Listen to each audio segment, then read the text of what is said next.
Je pense, monsieur Assis, c'est que vous allez faire, essayer d'activer pour tous les participants. Non, en fait,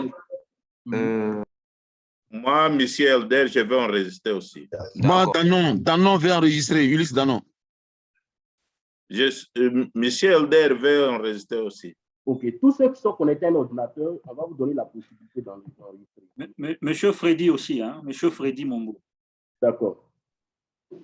Mais est-ce qu'on aura ça sur la plateforme? Bien sûr, on va vous envoyer un lien. Même ceux qui ne sont pas connectés à l'ordinateur vont bénéficier d'un lien pour enregistrer la vidéo. On voit la vidéo, ce n'est pas un problème. Voilà.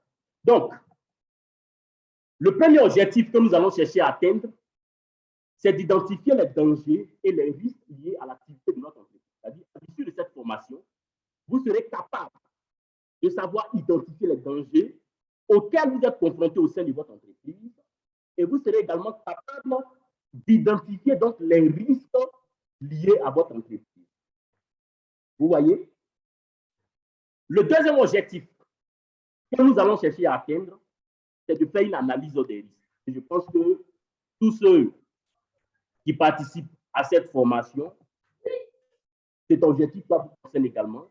Votre objectif ici, c'est de donc savoir réaliser donc une analyse des risques. Et le dernier objectif que nous allons chercher à atteindre, c'est de savoir rédiger, compléter et mettre à jour un document unique. Vous voyez? Donc, l'évaluation des risques, c'est une étape de la réalisation du document unique d'évaluation des risques. Donc, au cours de cette formation, nous allons apprendre à donc élaborer de manière pas à pas le document unique d'évaluation des risques professionnels. Vous voyez? Donc, au cours de cette formation, j'exhorte davantage les participants à prendre des notes et à poser beaucoup de questions. C'est très important. Ne prenez pas les notes sur des bouts de feuilles. Prenez des notes dans des blocs-notes. Les bouts de feuilles, on peut les perdre facilement. Vous voyez? Donc, cette formation que j'anime, c'est une formation interactive. Donc, j'aurai l'occasion de poser des questions aux participants. C'est un partage d'expérience en réalité. C'est un partage d'expérience. C'est une formation interactive. Donc, je vous invite à poser beaucoup de questions si vous ne comprenez pas une notion. Vous voyez? Voilà. Donc, voici les 3 objectifs que nous allons donc chercher à atteindre à l'issue de cette formation de 2 jours. Alors, le sommaire se présente comme suite. S'il vous plaît, formateur. Oui. Vous avez une question? Oui. Monsieur Diomandé. Oui, il n'arrive pas à enregistrer la vidéo. Attendez, je vous donne l'autorisation. OK, vous pouvez enregistrer.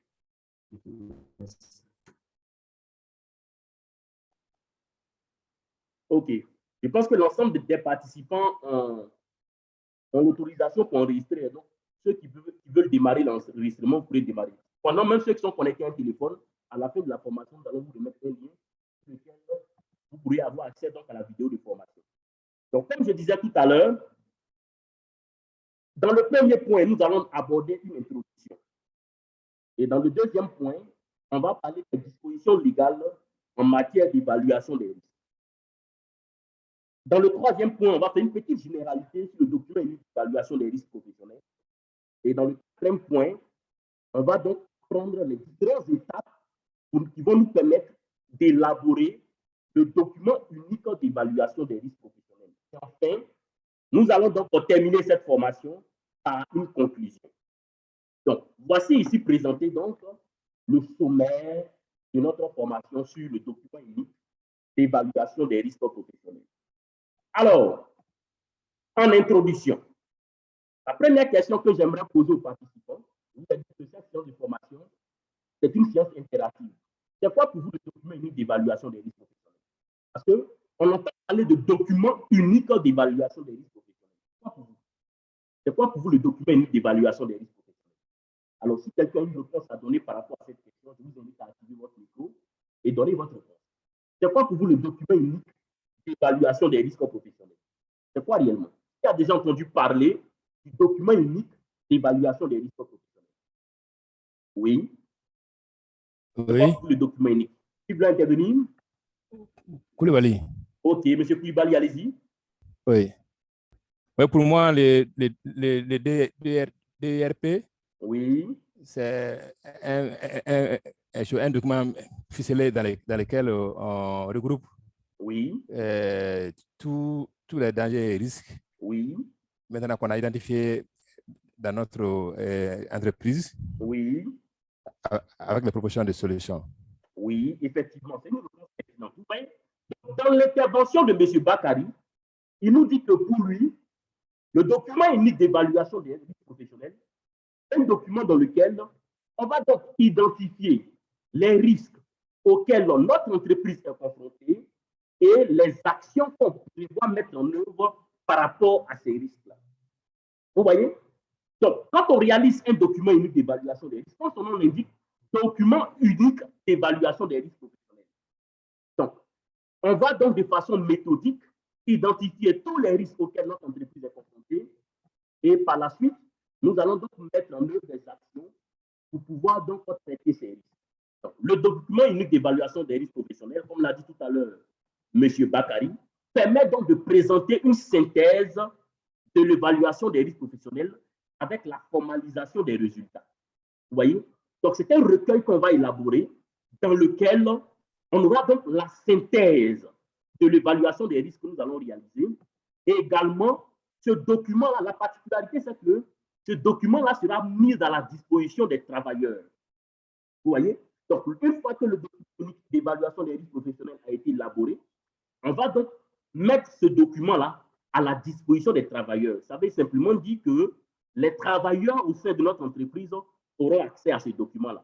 Mais attention, ce n'est pas que les travailleurs qui auront accès à ces documents-là. Même les acteurs externes, tels que les services de santé au travail. Les services de santé au travail, notamment les inspecteurs de travail, peuvent aussi avoir accès aux documents uniques d'évaluation des risques professionnels. Donc, pour récapituler, ce document unique, une fois élaboré, sera donc mis à la disposition des acteurs internes de notre entreprise et également des acteurs externes, tels que les services de santé au travail, les inspecteurs du travail, le médecin du travail, etc., etc. Vous voyez? Voilà. Donc, l'objectif de la démarche, pourquoi élaborer donc un document unique d'évaluation des risques? Quels sont les objectifs donc recherchés par un document unique d'évaluation des risques? Alors, le premier objectif de cette démarche, c'est de réduire le nombre d'accidents et de maladies professionnelles. Vous voyez, le document unique d'évaluation des risques professionnels est un outil de prévention du personnel. C'est-à-dire que l'employeur peut utiliser donc le document unique d'évaluation des risques comme un outil de prévention. Vous voyez? Donc, ça peut permettre à une entreprise d'éviter ou de réduire le taux d'accidents et de maladies professionnelles au sein de son entreprise. Le deuxième objectif, c'est d'améliorer les conditions de travail et sensibiliser les élus et les agents sur les questions de santé et sécurité au travail. Donc, le document unique d'évaluation des risques peut nous permettre de sensibiliser davantage les acteurs internes de la démarche, c'est-à-dire les employés, sur les questions de santé et sécurité au travail. On peut s'appuyer en d'autres termes sur le document unique d'évaluation des risques professionnels afin de sensibiliser davantage le personnel. Vous voyez? Parce que lorsqu'on va réaliser le document unique d'évaluation des risques, ça va nous permettre de faire ressortir tous les risques significatifs auxquels notre entreprise est confrontée. Donc, naturellement, une fois qu'on connaît les risques auxquels on est confronté, on peut se baser sur ces risques-là pour sensibiliser davantage le personnel. Mettre en place une démarche de prévention des risques. Comme je le disais tout à l'heure dans mon intervention, le document unique d'évaluation des risques est un outil de prévention. L'employeur peut donc utiliser le document unique d'évaluation des risques à titre préventif. Comme un adage le dit chez nous, mieux vaut prévenir que guérir. Alors, cet adage-là également est utilisé dans le domaine de la santé et sécurité au travail. Vous voyez? Donc, mieux vaut prévenir que guérir, mieux vaut investir dans la prévention. Donc, la première étape pour pouvoir investir dans la prévention, c'est de mettre en place le document unique. Parce que c'est le document unique qui va faire ressortir tous les risques auxquels vous êtes confrontés. Une fois que vous les avez, vous pouvez maintenant engager des actions de prévention. Vous voyez? répondre aux obligations réglementaires. Oui, le document unique d'évaluation des risques, c'est une exigence légale. C'est la loi qui impose le document unique. Et M. Hachi m'a fait comprendre que parmi les participants à la formation, il y a des Ivoiriens, il y a des Congolais, il y a également des Maliens. Donc, j'ai fouillé un peu, j'ai parcouru un peu le code du travail malien, j'ai parcouru un peu le code du travail ivoirien, j'ai parcouru un peu le code du travail français également, puisqu'il y a des Français qui participent à cette formation. J'ai parcouru également le code du travail ivoirien. Alors, vous allez voir les dispositions réglementaires qui sont prévues à ce niveau-là. Donc, en réalité, le document unique d'évaluation s'impose à toutes les entreprises parce que c'est une exigence légale. C'est une exigence légale. C'est la loi qui demande cela. Donc, c'est pour vous dire que ça s'impose à toutes les entreprises. Et on va voir ces prescriptions-là tout à l'heure. Donc, sans plus tarder, il y a certaines questions, certainement, dans cette formation qu'on va se poser. Et je pense que c'est les questions auxquelles les participants à cette formation-là demandent donc des réponses. La première question que vous vous posez, c'est de savoir qui élabore le document unique. Ça, c'est une question que vous vous posez actuellement.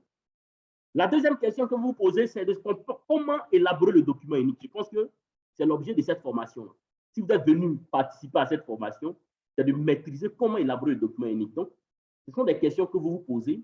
À partir de combien de salariés ce document unique est obligatoire? Quelle forme doit-il avoir? Qui peut le consulter? À qui s'adresse-t-il? Y a-t-il un affichage obligatoire? Que comprend le document unique? Alors, au cours de cette formation, nous allons donc tenter de répondre à ces différentes préoccupations. Et je pense que toutes ces préoccupations-là, c'est l'objet que chaque participant ici présent cherche à atteindre. Vous voyez? Donc, on va tenter de manière pas à pas à répondre à toutes ces préoccupations-là. Donc, après l'introduction de la formation, nous allons passer à une seconde étape qui est très importante, qui concerne donc les dispositions légales. Donc ici, on va parler des textes de loi. Quelles sont les dispositions donc prévues par la loi qui concernent donc le document unique d'évaluation des risques professionnels? Alors, nous allons commencer par la réglementation française. Parce qu'il faut savoir que c'est la réglementation française en réalité, le Code du travail français, qui parle du document unique d'évaluation des risques professionnels. Alors, le décret de 2001 nous exige, dans le Code du travail français, de formaliser un document unique d'évaluation des risques professionnels.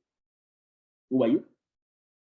Ensuite, ce même décret-là nous dit, même quand vous avez réalisé le document unique d'évaluation des risques professionnels, vous devez l'améliorer. Ça veut dire que c'est un document qu'il faut mettre à jour. On est d'accord? Alors, pourquoi, selon vous, le document unique est un document qu'il faut mettre à jour? Pourquoi, selon vous? Pourquoi le décret précise qu'une fois qu'on a élaboré ce document unique, ça doit faire l'objet d'amélioration plus tard? Oui? Allô? Allô? Allez-y. Alors, c'est parce que les risques sont évolutifs selon les entreprises et selon les objectifs des entreprises. Effectivement, c'est une très belle intervention. Comme il a dit tout à l'heure, les risques évoluent. Oui, les risques évoluent en fonction de quoi?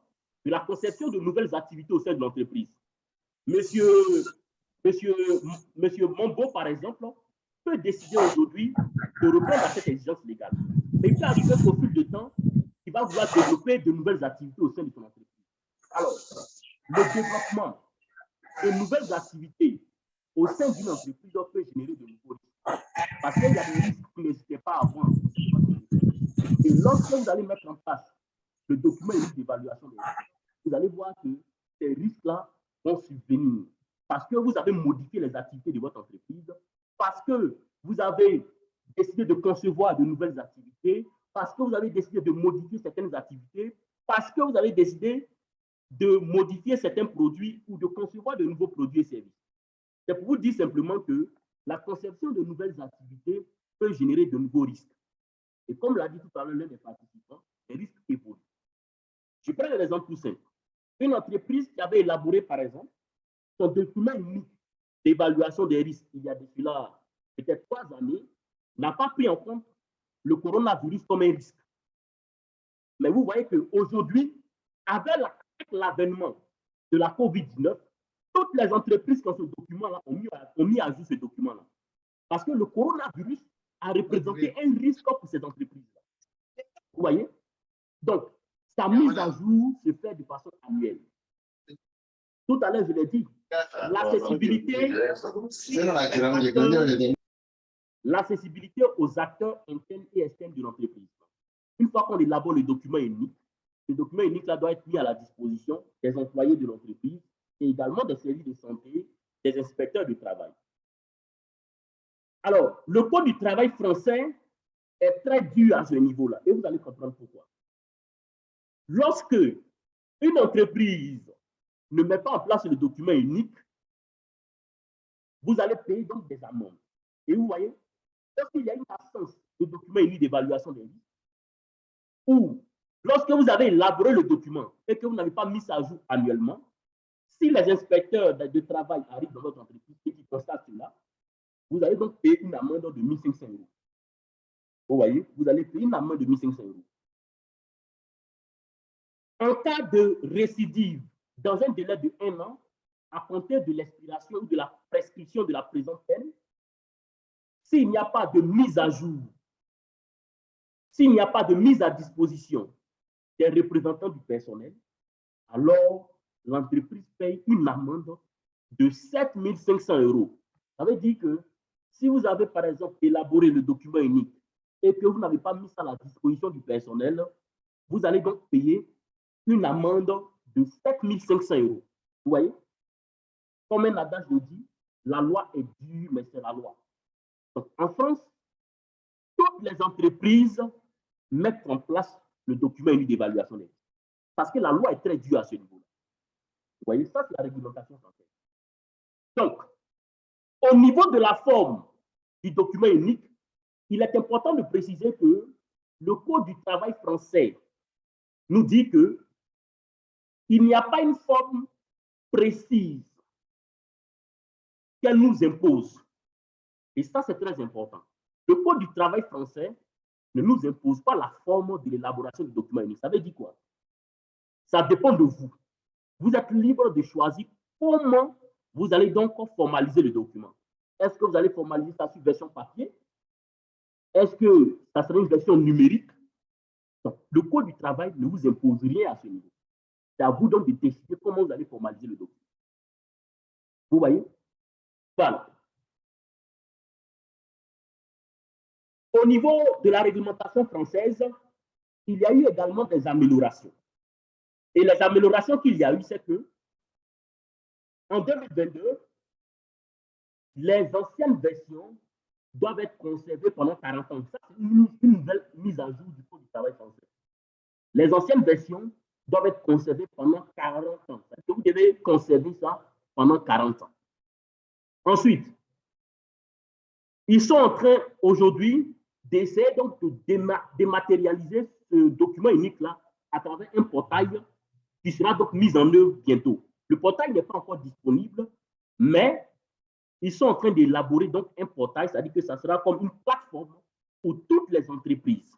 Par exemple, qui ont élaboré le document unique, leur document unique donc, sera donc présent sur cette plateforme. Vous voyez? Donc, c'est en train d'être fait.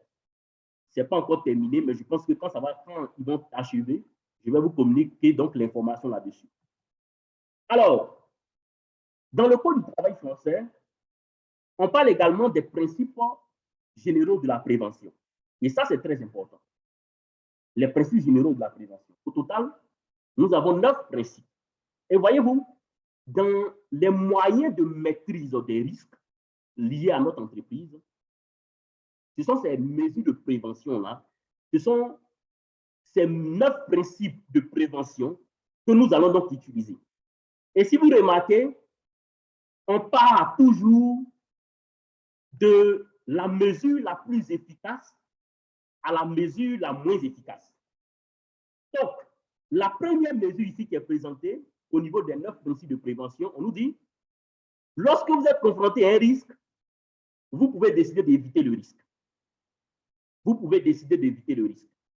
Quand vous êtes confronté à un risque, vous pouvez décider d'éviter le risque. Alors, éviter les risques, c'est quoi? Je prends un exemple tout simple. J'utilise, par exemple, à la maison, un couteau pour éplucher, par exemple, les oignons. Si je dois éviter le risque, ça veut dire soit je ne vais plus utiliser le couteau.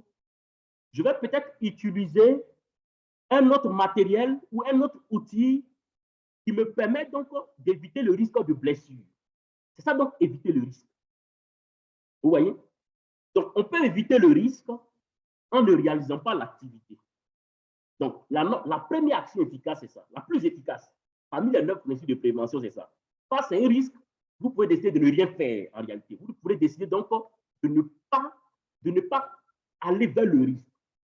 Alors, si vous ne menez pas l'activité naturellement, il n'y aura pas de risque. C'est ça, éviter le risque. Vous voyez? Il y a un deuxième principe qui nous dit l'évaluation des risques qui ne peut pas être évités. Alors, c'est ce que d'ailleurs nous allons faire lorsqu'on va élaborer le document unique. Parce que quand on va élaborer le document unique, on va donc évaluer les risques afin donc de faire ressortir donc les risques qui ne peuvent pas être évités. Je pense que dans notre jargon, on le dit toujours, le risque zéro au sein d'une entreprise n'existe pas. Au sein d'une entreprise, le risque zéro n'existe pas. Donc, les risques qu'on ne peut pas éviter, on va donc essayer de les évaluer afin donc de définir des actions nécessaires par rapport à ces risques-là pour réduire donc le niveau du risque. Combattre le risque. On peut décider également de combattre le risque, adapter le travail à l'homme, tenir compte de l'évolution technologique, planifier la prévention, donc mettre en œuvre des actions préventives, prendre en compte des mesures de protection collective en leur donnant la priorité sur les mesures de protection individuelle. Donc, au lieu de mettre l'accent, par exemple, sur les équipements de protection individuelle, on va donc mettre l'accent sur les équipements de protection collective. Donner des instructions appropriées aux travailleurs. Donner des instructions appropriées aux travailleurs, c'est par exemple la formation du personnel.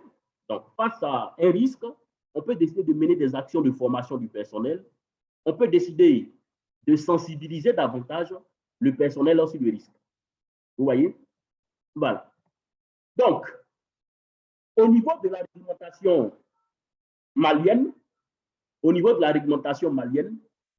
puisque là, on vient de finir. Formateur, j'étais en train de prendre les notes sur les principes. Oui, on va certainement revenir là-dessus. On va revenir là-dessus après. Donc, au niveau de la réglementation malienne, j'ai parcouru le code du travail malien et j'ai vu un titre à l'intérieur qui fait de l'hygiène et la sécurité. Alors, à l'article 171, le code du travail malien nous dit les mesures relatives à l'organisation et au fonctionnement des organismes ayant pour mission d'aider à l'observation des prescriptions d'hygiène et de sécurité et de contribuer à l'amélioration des conditions de travail. Et là où je mets plus l'accent, et à la protection de la santé et la sécurité des travailleurs. Et l'article 172 poursuit pour dire l'employeur est responsable de l'application des mesures prescrites par les dispositions du présent chapitre. Ça veut dire que la protection des travailleurs, c'est le rôle de l'employeur. Donc, en tant qu'employeur, comment je peux protéger les travailleurs? Je peux protéger les travailleurs en mettant en œuvre naturellement un document unique d'évaluation des risques professionnels. Vous voyez? Donc, lorsque nous lisons le Code du travail malien, le Code du travail malien ne dit pas implicitement, comme dans le Code du travail français, qu'il faut obligatoirement mettre en œuvre un document unique d'évaluation des risques. Ça ne dit pas implicitement. Mais il y a un non-dit ici, puisqu'on parle de la protection des travailleurs. Si l'employeur doit protéger ses travailleurs, il peut assurer cette protection-là à travers l'élaboration du document unique. Donc, c'est vrai que le Code du travail malien ne nous dit pas clairement qu'il faut élaborer le document unique d'évaluation des risques, mais quand on nous dit que l'employeur doit protéger ses employés, ça veut dire que le document unique d'évaluation des risques peut désormais devenir donc un outil de prévention pour l'employeur. L'employeur peut utiliser donc cet outil-là pour prévenir les risques auxquels ses travailleurs sont confrontés, pour réduire le taux d'accidents et de maladies professionnelles. Donc, le faisant, élaborant donc le document unique, l'employeur est en train de minimiser donc les risques liés à son activité, d'où il est en train d'assurer la santé et la sécurité des travailleurs. Vous voyez? Donc, la loi, elle nous dit, voilà ce que vous devez faire. Mais la loi ne nous interprète pas. La loi ne nous dit pas clairement ce qu'il faut faire. Ce n'est pas comme dans le Code du travail français. Tout à l'heure, quand on a lu le Code du travail français, c'était très clair à ce niveau. Mais dans le Code du travail malien, ce n'est pas bien clair. Donc, vous voyez, ici, on nous dit on doit mettre en place le document unique. Donc, à la question de savoir, est-ce que le document unique est obligatoire au niveau du Mali? Je dirais que oui, parce qu'on nous parle de la protection des travailleurs. On peut protéger les travailleurs en mettant en place le document unique d'évaluation des risques. On va parcourir également le Code du travail au niveau du Congo-Brazzaville. M. Achib a signalé qu'au cours de cette formation, nous avons des Brazzavillois qui participent à cette formation. Et donc, j'ai parcouru également le Code du travail au niveau du Congo-Brazzaville. Et le titre 5 du Code du travail traite de l'hygiène et de la sécurité du service médical. Au chapitre 1, on parle de l'hygiène et de la sécurité. Lorsque j'ai parcouru le Code du travail du Congo-Brazzaville, on nous dit ici que la direction de l'entreprise, au niveau le plus élevé, doit considérer la promotion de la sécurité et l'amélioration des conditions de travail comme une partie essentielle de ses fonctions. Ça veut simplement dire que la promotion de la sécurité est le rôle de l'employeur. C'est la mission première d'un employeur. Ensuite, ce même article-là poursuit pour dire que tout employeur est tenu d'adopter une politique de prévention des risques professionnels intégrée à la politique économique et financière de l'entreprise. Il doit prendre toutes les dispositions ou mesures nécessaires ou utiles tendant à assurer la prévention des risques professionnels. Donc, vous voyez, on nous dit l'employeur doit prendre toutes les mesures nécessaires tendant à assurer la prévention des risques professionnels. Donc, la question qu'on va se poser, c'est de savoir comment l'employeur peut donc assurer la prévention des risques professionnels.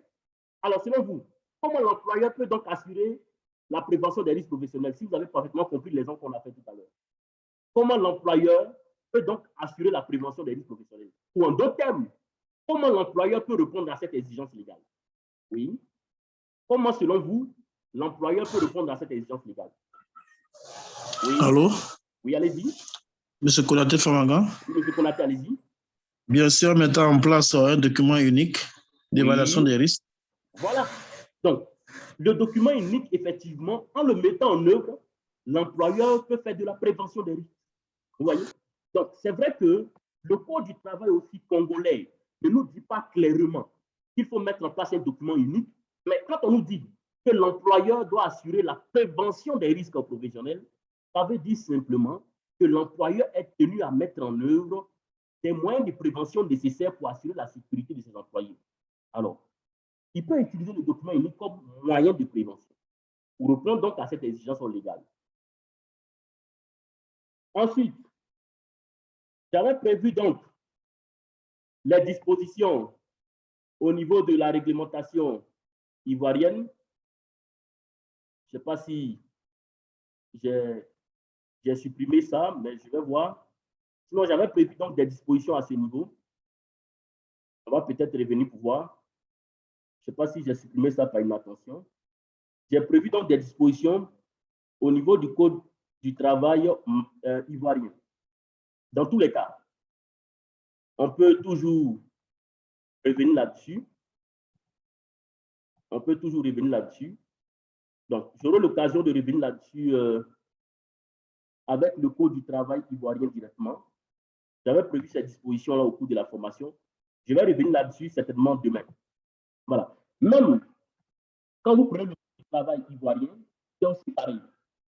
Le Code du travail ivoirien nous dit que l'employeur est tenu à mettre en œuvre des mesures nécessaires pour assurer la sécurité de ses employés. Et le Code du travail ivoirien fait des précisions pour dire que l'employeur donc doit analyser les risques. Là, le Code du travail ivoirien fait des précisions. L'employeur doit analyser les risques. Vous voyez, le Code du travail ivoirien fait donc des précisions à ce niveau. Le Code du travail ivoirien nous dit que l'employeur doit analyser les risques. L'employeur peut également utiliser donc le document unique d'évaluation des risques afin donc de répondre à cette exigence normative. Le lendemain, je vais revenir encore là-dessus. Alors, sans plus tarder, si vous avez des questions, je vais prendre vos préoccupations avant qu'on évolue. Est-ce que jusqu'à ce niveau-là, ça va? Ou bien vous avez des questions?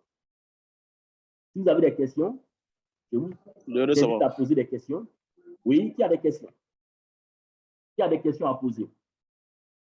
Oui. Allô? Oui, allez-y. C'est quel nom? Monsieur Konaté Famaga. Allez-y, monsieur Konaté. Je voudrais savoir si le document unique est le seul moyen de prévention des risques professionnels. Non, ce n'est pas le seul moyen de prévention des risques. Il fait partie des moyens de prévention des risques. Vous voyez? C'est-à-dire que lorsque la loi vous dit que vous devez mettre des moyens de prévention, vous pouvez soit élaborer le document unique. Sinon, ce n'est pas le seul moyen. Mais il fait partie des moyens de prévention des risques. On est d'accord? D'accord. Voilà. La deuxième question. Oui. La deuxième question. Allô, formateur? Oui, allez-y. Oui, c'est toujours M. Konaté. Hein? Allez-y, posez-la. Je voudrais savoir si le document unique est un élément de sortie ou un élément de rentrée. Au niveau de quelle exigence? À quel niveau? Au niveau de la SST. Vous voulez savoir? Si c'est un élément de sortie ou un élément de choses, d'entrée. Vous voulez savoir si le document unique est un élément d'entrée? Non. Oui. De sortie ou d'entrée? Le document, dans ce cas-là, sera un élément de sortie. C'est un élément de sortie. Oui. C'est un processus donné. Vous voyez? Le document unique sera inscrit dans quoi?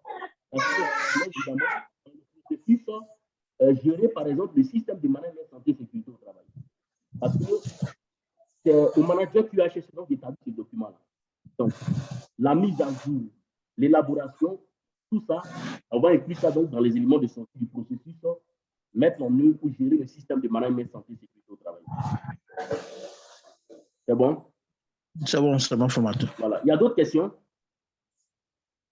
Il y a d'autres questions? Qui a des questions à poser? Oui. Je voulais savoir, parmi les outils, là, est-ce que c'est l'élément essentiel qui est la fiche unique, le document unique? Oui. C'est l'outil, d'ailleurs, par pure expérience, je peux vous dire aujourd'hui que c'est l'outil qui est le plus utilisé au sein des entreprises pour faire de la prévention. Parce que la base de la prévention, en réalité, ça commence par l'évaluation des risques. La base de la prévention commence par l'évaluation des risques. On peut faire de la prévention si on ne sait pas les risques auxquels on est confronté. Vous voyez, Madame Yaou? On ne peut pas engager une démarche préventive si on n'est pas réellement les risques auxquels on est confronté. Vous voyez? C'est bon? C'est bon? Donc, on va donc évoluer. Alors, on va donc, après les dispositions légales, passer aux généralités sur le document unique d'évaluation des risques. On va faire une petite généralité sur le document unique d'évaluation des risques. OK. Selon vous, qui doit réaliser le document unique à l'issue donc des dispositions légales que nous avons vues tout à l'heure? Qui doit réaliser le document unique? Oui. Oui. Oui, c'est M. Mbaba. C'est monsieur? Monsieur Mbaba. Monsieur Mbaba, oui. Oui, c'est le manager qui a suivi. OK. Sur le terrain, en réalité, c'est le manager qui a suivi. D'accord. C'est-à-dire que. Allô? Mais, au vu des exigences légales qu'on a vues tout à l'heure, monsieur Mbaba, est-ce que réellement, c'est le manager qui a suivi? Allô? Oui. Alors, je pense que cela demande l'implication de la direction. Oui, donc des travailleurs. Oui. Et du manager qui a c'est-à-dire un travail de collaboration. Un travail de collaboration. La question, j'ai posé la question. Allô? Qui doit? Je n'ai pas dit quels sont ceux qui doivent être impliqués dans l'élaboration. Oui, formateur. Je vais prendre M. Quadro Justin. Oui, Lionel. Oui, allez-y. C'est la direction générale. C'est l'employeur. C'est l'employeur. Regardez, quand on a lu à cause de ça, j'ai fait de sortir les dispositions légales.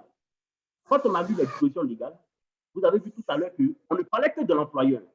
On ne parlait que de l'employeur, C'est vrai qu'en pratique, l'employeur va donc déléguer ces fonctions-là au manager qui a fait bien qu'il soit impliqué dans l'élaboration du document unique. Mais la loi nous dit que c'est lui. C'est à lui donc de mettre en œuvre ce document unique-là. Vous voyez? Donc, le document unique est un document qui est élaboré donc par l'employeur.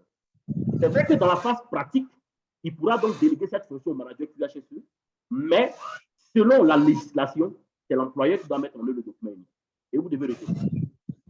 Vous voyez? Vous devez retenir ça. Donc, toute entreprise à partir de un travailleur. Donc, si vous êtes dans une entreprise, même si c'est un seul travailleur, et ça, vous devez retenir ça, même si c'est une seule personne qui travaille dans l'entreprise, vous devez élaborer le document unique. Même si la personne qui travaille là, c'est vous devez élaborer le document unique. Donc, vous voyez, le document unique se met en œuvre dans toute entreprise lorsqu'il y a au moins un salarié. Lorsqu'il y a au moins un salarié, il faut mettre en place le document unique. Vous voyez? Voilà. Donc, que doit contenir le document unique? Que doit contenir le document unique? Tout à l'heure, je pense que dans l'introduction, quand j'avais posé la question, monsieur Bakary a donné la réponse. Alors, le document unique va contenir donc les unités de travail. Lorsqu'on va élaborer le document unique, on va donc faire ressortir les unités de travail. On va faire ressortir l'analyse des dangers. On va donc faire ressortir également l'évaluation des risques.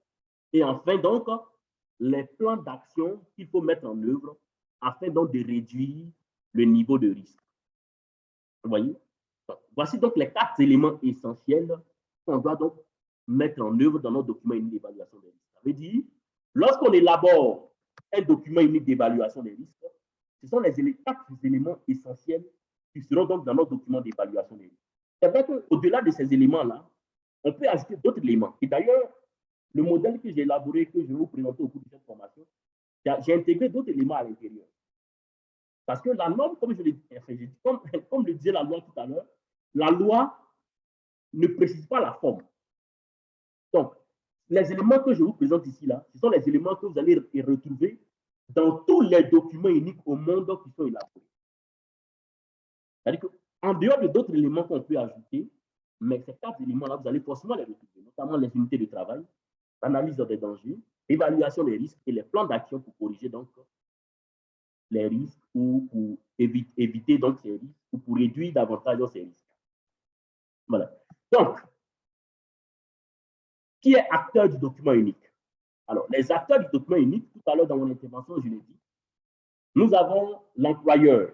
Parce que comme le code du travail, que ce soit le code du travail malien, le code du travail ivoirien, ou le code du travail burkinabé, ou le code du travail français, tous ces différents codes-là nous disent que l'employeur est tenu à mettre en œuvre les mesures nécessaires. Donc, le premier responsable ici, c'est d'abord l'employeur qui doit donc assurer la sécurité et protéger la santé physique et mentale de ses employés.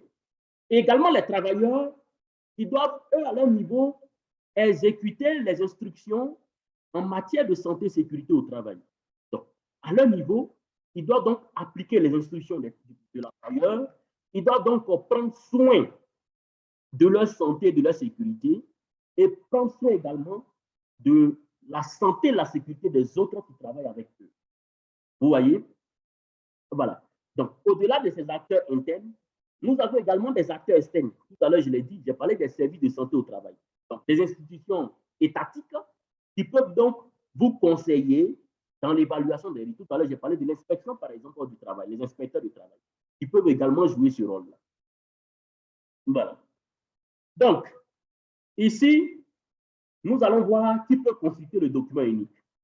Qui peut donc consulter ce document-là. Une fois élaboré, qui peut donc consulter le document unique. Alors, d'abord, nous avons les travailleurs. Une fois que le document unique a été élaboré, les travailleurs peuvent donc consulter ce document. D'ailleurs, le Code du travail français nous dit qu'il faut mettre ce document à la disposition des travailleurs. Et si vous n'avez pas mis ça à la disposition des travailleurs, vous êtes confronté à une amende de 7 500 €. Vous voyez, donc les travailleurs doivent avoir accès à ce document-là. Que ce soit, c'est à vous de définir les modalités. Si vous voulez mettre ça sur une plateforme auquel ils auront accès à ça, c'est vous qui voyez. Voilà. Les médecins de travail, donc, si vous avez au sein de votre entreprise, ou bien un médecin de travail avec lesquels vous sous-traitez, naturellement, les médecins de travail doivent également avoir accès au document unique. Et en dehors du médecin de travail, nous avons les représentants du personnel.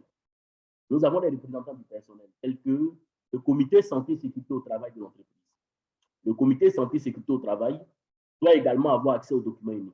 Donc, au sein des entreprises, là où il y a 50 salariés ou plus, c'est-à-dire que lorsque le nombre de salariés est supérieur à 49, que ce soit le Code du travail français, le Code du travail malien, le Code du travail au niveau du Congo-Brazzaville, tous ces différents codes-là nous exigent de mettre en œuvre un comité santé et sécurité au travail. Vous voyez? Donc, on doit donc mettre ça à la disposition des représentants du personnel en réalité qui sont donc le comité santé et sécurité au travail. Les inspecteurs de travail, donc les inspecteurs vont quelquefois au sein de votre entreprise effectuer des visites inopinées. Voilà. Ils ont des visites où ils vous préviennent. C'est-à-dire qu'ils vont vous prévenir pour dire, bon, monsieur Mambo, on vient donc pour effectuer une visite au sein de votre entreprise. Souvent, ils le font, mais ils ont ce qu'on appelle aussi des visites inopinées, où ils ne vous préviennent pas. Ils viennent dans votre entreprise et ils peuvent demander à avoir accès donc, aux documents uniques que vous avez mis en œuvre. Vous voyez? Voilà. Donc, généralement, les inspecteurs jouent le rôle de conseil également. Vous voyez? Ils jouent le rôle de conseil dans les actions qu'il faut mettre en œuvre pour réduire les risques en matière de santé et sécurité au travail. Au niveau de l'affichage, une fois que le document unique d'évaluation des risques a été élaboré, si vous avez un tableau d'affichage au sein de votre entreprise, ou soit un panneau d'affichage, vous pouvez donc afficher le document unique d'évaluation des risques à côté du règlement intérieur de l'entreprise. Donc, si vous avez un règlement intérieur, puisqu'on vous exige de mettre ça à la disposition du personnel, si vous avez par exemple un tableau d'affichage, à côté du règlement intérieur, vous pouvez donc afficher là-bas le document d'évaluation des risques. Ou bien soit trouver une place convenable afin d'afficher ce document-là. Alors, si vous voulez mettre à la disposition du personnel de façon numérique, vous pourrez mettre en place des contrôles d'accès. Vous voyez, vous pouvez par exemple créer un dossier au sein de votre serveur où sera donc stocké le document unique d'évaluation des risques et chaque employé au sein de l'entreprise a la possibilité donc d'aller sur ce serveur-là afin donc de consulter le document unique d'évaluation des risques. C'est une manière également de mettre ça à la disposition du personnel parce qu'il y a des entreprises où ces documents ne sont pas affichés au niveau du tableau d'affichage, mais c'est de façon numérique, c'est affiché au niveau de l'ordinateur. Donc, pour celui qui veut avoir accès à ça, il rentre ensuite le serveur et il a accès au document unique d'évaluation des risques. Voilà. C'est ce que j'ai appelé ici le contrôle d'accès. Donc, avant d'évaluer les risques, c'est important pour nous de savoir ou de comprendre du moins ce que c'est que le danger. Parce que vous voyez, tout à l'heure, je vous ai dit que lorsqu'on va vouloir réaliser le document unique, on va faire l'analyse des dangers. Donc, c'est important pour nous de maîtriser d'abord la notion de danger. Parce que si vous ne maîtrisez pas la notion de danger, vous n'allez pas pouvoir réaliser l'évaluation des risques. Vous voyez? C'est pourquoi c'est important pour nous de comprendre ce que c'est que le danger. Alors, je vais vous expliquer la notion de danger à travers un petit schéma et vous allez comprendre. Donc, lorsque il y a une personne, c'est-à-dire que lorsqu'il y a un individu qui est présent, et lorsque il y a une exposition, quand il y a une personne qui est présente sur le lieu du travail, alors ce qu'il faut comprendre, c'est que le risque représente la combinaison de ces trois aspects. Donc, on parle de risque lorsque il y a la combinaison du danger, de l'exposition et de la personne. Donc, en d'autres termes, si il y a la personne, il y a l'exposition et qu'il y a les dangers, et que les trois facteurs ne sont pas réunis, alors on ne parle pas de risque. Je reformule pour dire, lorsqu'il y a un facteur qui est absent, on ne parle pas de risque. Le risque survient lorsqu'il y a la combinaison de ces trois facteurs. Ça veut dire quoi? Lorsqu'il y a le danger, lorsqu'il y a une personne qui est exposée donc à ce danger, alors on peut parler donc de dommages, on peut parler donc de risque probable. Vous voyez? Donc, au vu de l'explication que je viens de donner, comment vous pourrez donc définir ce que c'est que le danger? Au vu de l'explication que je viens de donner, comment vous pourrez définir ce que c'est que le danger? Oui, M. Freddy Mombo. De façon simple, hein? Oui. Le danger est une propriété ou une capacité d'un objet, hein, ou d'une personne, tel que vous expliquez, ou d'une personne, d'un processus, pouvant entraîner des conséquences néfastes. Donc, un danger, de façon claire, est donc tout simplement une source d'exposition d'accident, une source possible d'accident. OK. Je suis d'accord avec sa réponse. Il dit une source possible d'accident. Oui. Si vous voulez une autre réponse, M. Bakary, allez-y. Oui. Et un danger.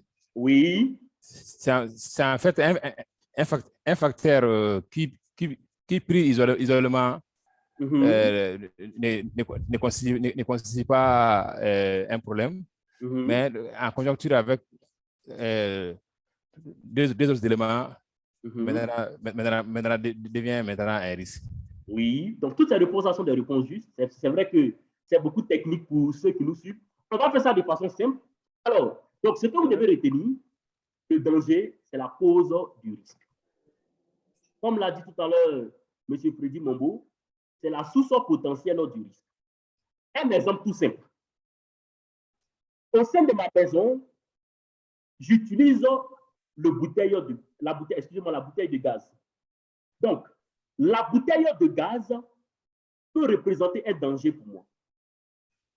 Pourquoi? Parce que la bouteille de gaz peut provoquer, par exemple, une fuite. Ça peut provoquer un incendie. Vous voyez?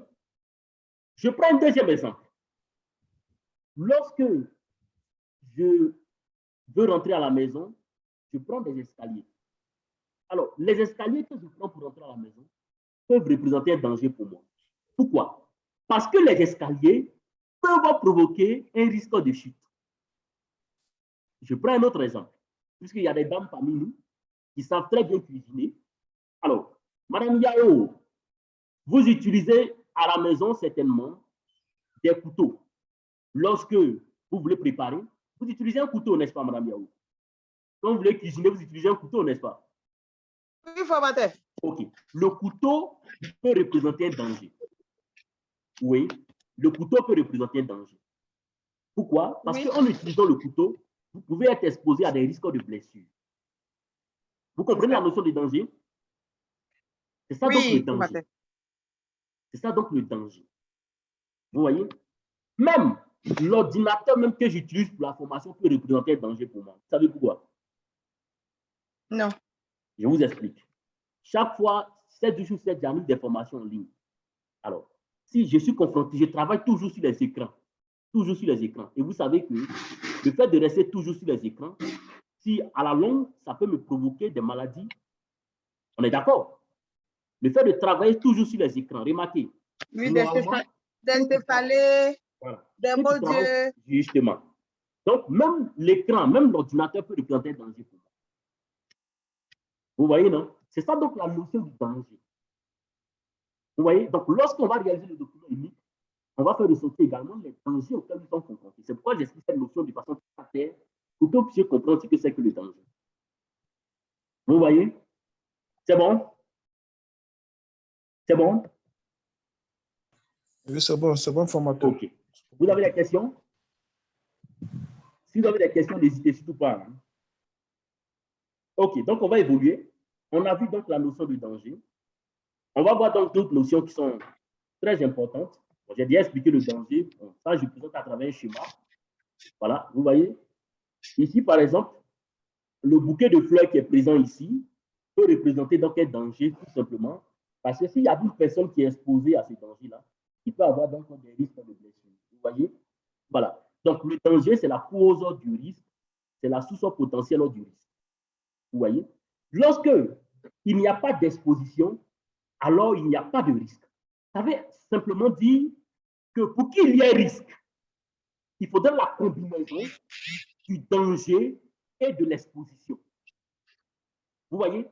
Pour qu'il y ait risque, il faudrait qu'il y ait la combinaison du danger plus de l'exposition. Vous voyez? Lorsqu'il y a un danger et il y a une personne qui est exposée à ce danger-là, on parle de risque. On parle de risque. Mais s'il y a un danger et qu'il n'y a pas quelqu'un qui est exposé à ce danger-là, il n'y a pas donc de risque. Le danger est présent, mais tant que personne n'est exposé, il n'y a pas de risque. Je prends l'exemple tout simple. Vous prenez, si vous avez votre véhicule et que vous êtes assis à la maison, est-ce que vous êtes confronté à un risque d'accident? Oui. Si vous avez votre véhicule et que vous êtes à la maison, vous ne conduisez pas, est-ce que vous êtes confronté à un risque d'accident? Non, formateur, on n'a pas exposé. D'accord. Vous n'êtes pas exposé. Mais c'est quand vous allez vouloir démarrer votre véhicule pour aller d'un point A à un point B que vous êtes exposé à un risque d'accident parce qu'il y a la présence, il y a l'exposition. Formateur? Oui. Oui, il veut juste dire qu'en un mot, la prévention, c'est le traitement des dangers. Oui, donc la prévention, c'est ça. La prévention, donc, prévenir, c'est ça. Prévenir que guérir. C'est donc mettre des actions préventives pour ne pas que ces dangers-là puissent donc, ou ces risques, si vous voulez, puissent subvenir donc au sein de notre organisme. Alors, on va parler d'une notion aussi qui est très importante, la situation dangereuse. Vous voyez, quand on élabore le document unique d'évaluation des risques. Formateur? Oui. Allez-y. Allô, formateur? Oui, allez-y. J'aimerais savoir, bon, tout à l'heure, vous avez dit c'est l'exposition d'une personne et le danger qui donne le risque. Est-ce que c'est forcément l'exposition d'une personne? Est-ce que ce n'est pas aussi l'exposition du matériel? Si le matériel est exposé, est-ce qu'on ne peut pas parler du danger aussi? Et comment du risque aussi? Le matériel est exposé à un danger. Le matériel, votre matériel, par exemple, est exposé donc à un danger. Bon, je prends un exemple. Un exemple. Oui. Un mur qui est incliné. Oui. Tu serais incliné et tu viens garer ta voiture juste à côté du mur. Oui. La voiture est exposée. Bien sûr, il y a une exposition. En fait, j'ai parlé de personnes, c'est vrai, mais quand on parle de l'exposition, regardez ici, il ne s'agit pas forcément d'une personne, c'est un exemple que j'ai pris. Ok, ça marche. Quand j'ai parlé d'exposition, il ne s'agit pas forcément d'une personne. Vous voyez, ici par exemple, quand j'ai dit, j'ai mis pas d'exposition, je n'ai pas précisé. Dans mon intervention, c'est un exemple que j'ai pris. Quand il y a une personne qui est exposée, mais vous voyez que dans le schéma que je présente, je n'ai pas mis l'exposition d'une personne. Vous voyez?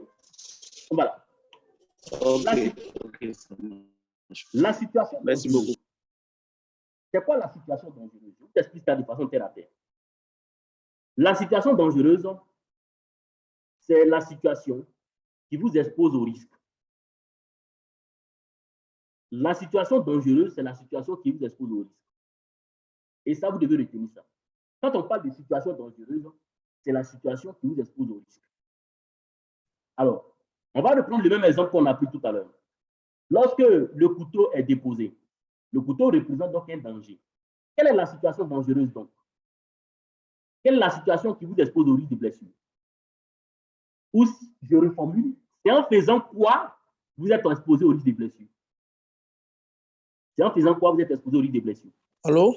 Oui. Oui, c'est en utilisant le couteau. Justement, c'est très bien. C'est donc en utilisant le couteau. Donc, l'utilisation du couteau représente donc la situation dangereuse. C'est ça donc la notion de situation dangereuse.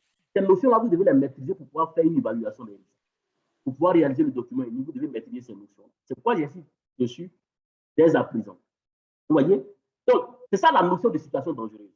Alors, vous voyez ce monsieur qui est arrêté ici. Ici, on peut parler de situation dangereuse. Pourquoi? Parce qu'il y a un pot de fleurs ici qui représente donc un danger. Et donc, il vient passer en dessous du pot de fleurs. Donc, il y a une exposition. On peut parler donc de situation dangereuse.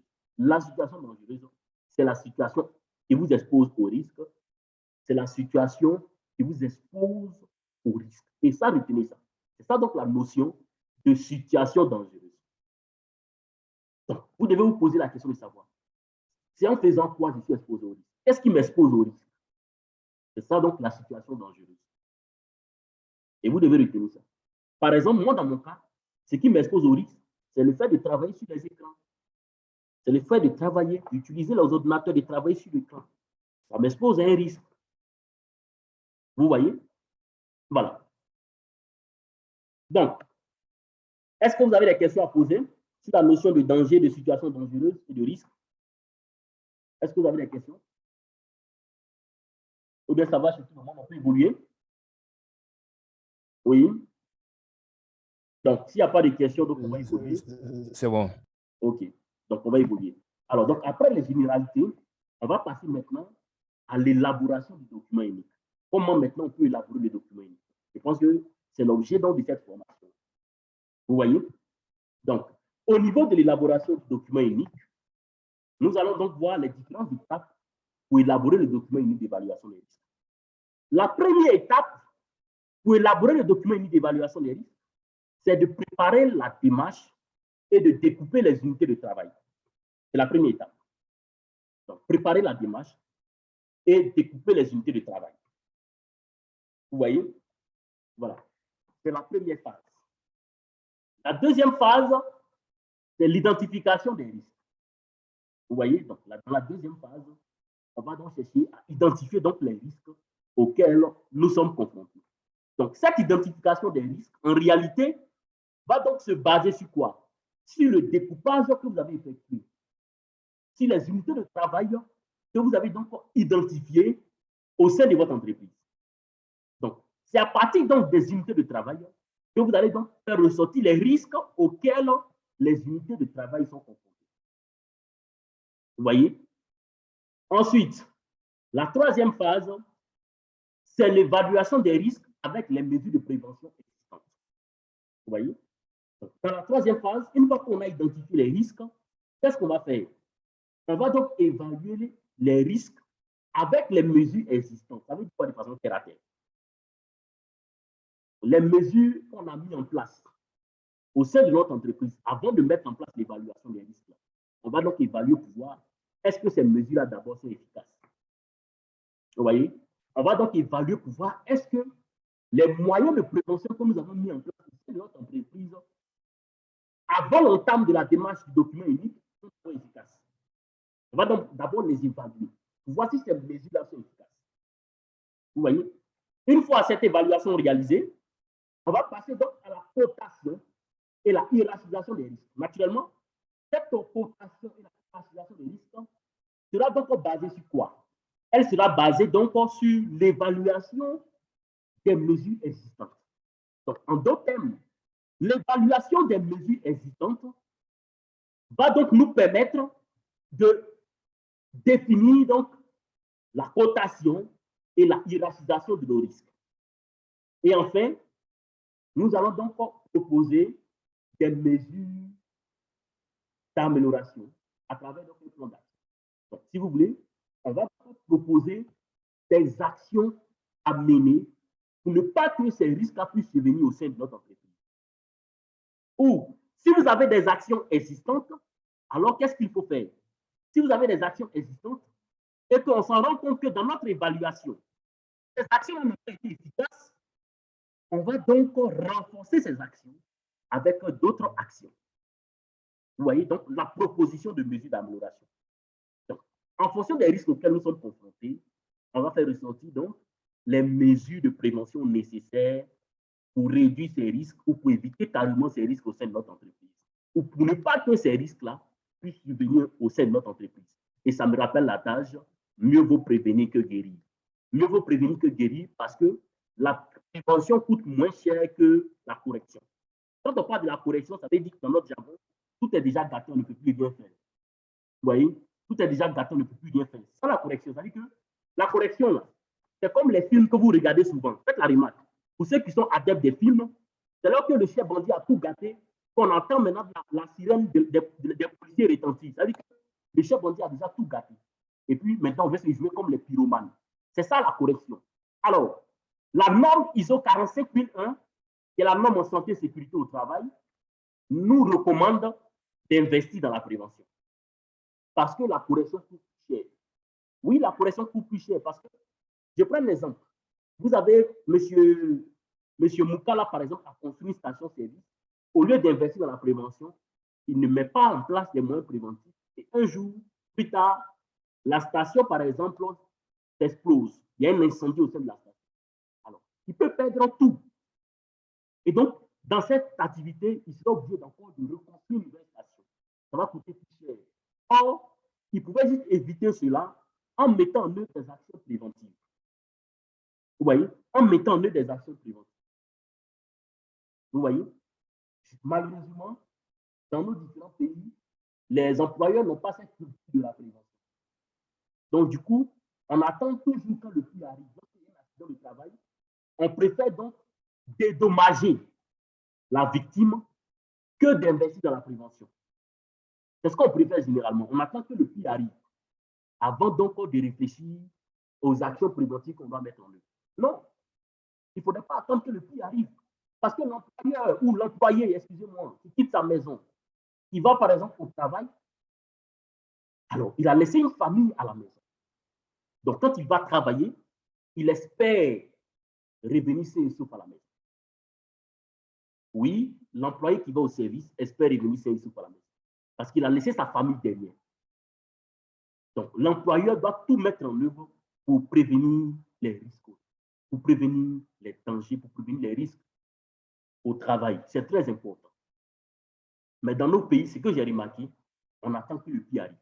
Mais souvent, quand le pire arrive, ça peut agir sur votre entreprise. Parce que nous, généralement, quand le pire arrive, on est plus fort concentré sur quoi? Sur les dédommagements. Et les dédommagements, malheureusement, ça représente les coûts visibles. Ce que nos yeux voient, c'est les dédommagements, c'est l'indemnisation, c'est ce que nos yeux voient. Mais attention, il y a des coûts invisibles. Et les coûts invisibles, c'est quoi? C'est par exemple l'image de votre entreprise. Oui, votre image peut prendre un coup s'il y a eu un grave accident au sein de votre entreprise. Les clients qui vous donnaient des marchés peuvent vous quitter. Oui, les clients qui vous donnaient des marchés peuvent vous quitter parce que vous n'êtes pas une entreprise sérieuse. Les employés compétents de votre entreprise vont vouloir aller ailleurs parce qu'au sein de votre entreprise, il y a un taux d'accident très élevé. L'entreprise donc n'a pas une bonne réputation. L'entreprise n'a pas une bonne image. Donc, au lieu de se concentrer sur la correction, il est important pour nous, en tant qu'employeurs, d'investir beaucoup dans la prévention. Et il y a une étude d'ailleurs statistique qui a démontré au niveau de la France que 1 euro investi dans la prévention nous permet donc de gagner 3 euros. 1 euro investi dans la prévention nous permet de gagner 3 euros plus tard. Parce que si vous êtes une entreprise et que les salariés de cette entreprise sont tout le temps malades ou sont blessés ou il y a des accidents de travail au sein de votre entreprise, naturellement, vous ne serez pas productif. Donc, le facteur de production qu'il faut prendre en œuvre au sein d'une entreprise, c'est le capital humain. C'est le capital humain. Donc, vous voyez, si le capital humain au sein de votre entreprise est en sécurité, la production va aussi augmenter. Mais par contre, si le capital humain est en danger, ou si vous ne mettez pas en place les conditions nécessaires pour garantir la sécurité du capital humain, alors qu'est-ce qui va se passer après? Naturellement, ce qui va se passer, c'est que votre production va baisser parce que si M. Bakary, qui est celui-là qui maîtrise l'activité, lorsqu'il est absent, il y a blocage. Si M. Ngoma ou M. Moukala, qui a l'expérience dans son activité, lorsqu'il est absent pour maladie ou pour accident de travail, il y a problème. Vous serez encore obligé de recruter un personnel que vous allez former. C'était juste une petite sensibilisation sur la notion de la prévention. Bref, donc, la dernière étape, c'est la réévaluation des risques. On l'a dit tout à l'heure. Il faut réévaluer les risques. Pourquoi? Parce que les risques évoluent. Les entreprises qui avaient élaboré le document unique en 2018 n'ont jamais pensé un jour que la COVID-19 allait être un risque majeur pour ces entreprises. Donc, toutes les entreprises qui ont élaboré le document unique en 2018, lorsqu'il y a eu l'avènement de la COVID, ont commencé à mettre en œuvre, à mettre à jour le document unique. Donc, c'est pourquoi c'est important de réévaluer les risques. Parce qu'il y a des risques qui n'existaient pas au sein de votre entreprise, qui vont un jour certainement survenir. Pourquoi? À cause de l'évolution de l'environnement, à cause de la modification de certaines activités, à cause du développement de nouvelles activités au sein de votre entreprise ou de nouveaux produits. Donc, voici ici donc présenter les 6 étapes de notre démarche d'évaluation des risques. Donc, de façon pratico-pratique, nous allons donc aborder ces différentes étapes minutieuses. Alors, au niveau de la première étape, qui consiste à préparer la démarche, plus découper les unités de travail, je vous explique de façon simple comment ça se fait. Je vous explique de façon simple comment on va réaliser ce travail-là. Dans un premier temps, on va donc identifier les différents services au sein de notre entreprise qui peuvent être confrontés au risque. Et c'est ce qu'on va appeler unité de travail. En exemple, on peut citer ici le service administratif, le service technique, la mairie, la bibliothèque, etc., etc. Vous voyez? Donc ici, on va faire ressortir tous les services au sein de notre entreprise qui peuvent être confrontés au risque. C'est ce qu'on appelle le découpage en unités de travail. C'est la première étape de la réalisation du document d'évaluation des risques. C'est la première étape. Naturellement, pour pouvoir réaliser ce découpage, si vous avez par exemple un plan du site de votre entreprise, vous pourrez donc vous baser sur le plan du site de votre entreprise pour effectuer ce découpage-là. Vous voyez? Par la suite, on va identifier les postes de travail. Alors, quand on parle de l'identification des postes de travail, il s'agit de quoi? La fonction de celui qui est compris dans l'unité de travail. Donc, si par exemple, on a identifié le service administratif, alors, quelles sont les fonctions du service administratif? Quelles sont ceux-là qui occupent des fonctions au sein du service administratif? Donc, par exemple, un agent administratif, un responsable du service, c'est ça donc le poste de travail. Et enfin, on va faire ressortir donc l'activité qui est menée. Ou si vous voulez, on va décrire l'activité qui est menée dans chaque unité de service. Donc, par exemple, au niveau de l'administration, qu'est-ce qu'on fait concrètement au niveau de l'administration? On va donc expliquer. Au niveau de la production, qu'est-ce qu'on fait concrètement comme activité? Ainsi de suite. Vous voyez? Et donc, voici un exemple que je vous présente ici. J'ai pris l'exemple d'un supermarché. Et je sais que parmi vous, quelqu'un au moins dans sa vie est allé une fois au supermarché. C'est pourquoi j'ai pris cet exemple-là. Un magasin de grande surface. Alors, dans un magasin de grande surface, on peut avoir un poste de caisse, les filles qui sont donc à la caisse, la mise en rayon, une boucherie. Par exemple, si on va à Carrefour, on va trouver donc une boucherie, une poissonnerie. Donc, vous voyez, c'est ça donc le découpage en unités de travail. Donc, on va donc identifier nos différentes unités de travail. Unité 1, poste de travail. Unité 2, mise en rayon. Unité 3, boucherie. Unité 4, poissonnerie. Unité 5, stock logistique. C'est ça le découpage. Est-ce que vous avez des questions à poser sur le découpage en unités de travail? Est-ce que vous avez compris cette notion-là? Parce que c'est la première étape de la réalisation du document unique. Est-ce que vous avez compris cette étape-là? Ou bien vous avez des questions à poser par rapport à cette étape? Oui, je vous écoute. Est-ce que vous avez des questions à poser par rapport à cette étape? Au vu de l'exemple que je viens de présenter. Alors, s'il n'y a pas de questions, ce qu'on va faire, je vais prendre M. Quadio Marcel, qui va donc nous résumer ce qu'il a compris donc à travers l'unité de travail. C'est quoi donc pour vous l'unité de travail? Oui. Comment vous avez compris donc la notion d'unité de travail? Allez-y. En résumé, comme vous le demandez, l'unité de travail, c'est les différents services d'une entreprise que nous découpons, nous présentons, disons, ces différents services à risque. Je veux dire, là, on commence par exemple par l'administration, comme vous l'avez dit. Au niveau de l'administration, on sait bien que, comme vous-même vous le présentez tout à l'heure, plusieurs personnes travaillent avec l'ordinateur. Juste un exemple. Voilà, donc ils sont exposés déjà à des risques. Effectivement. À des pathologies. Voilà. Donc, en découpant ces différents, je veux dire, postes, on obtient les unités. OK.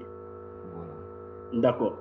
Donc, il y a une autre intervention à faire là-dessus. Vous voyez, qui voulait donc expliquer la notion d'unité.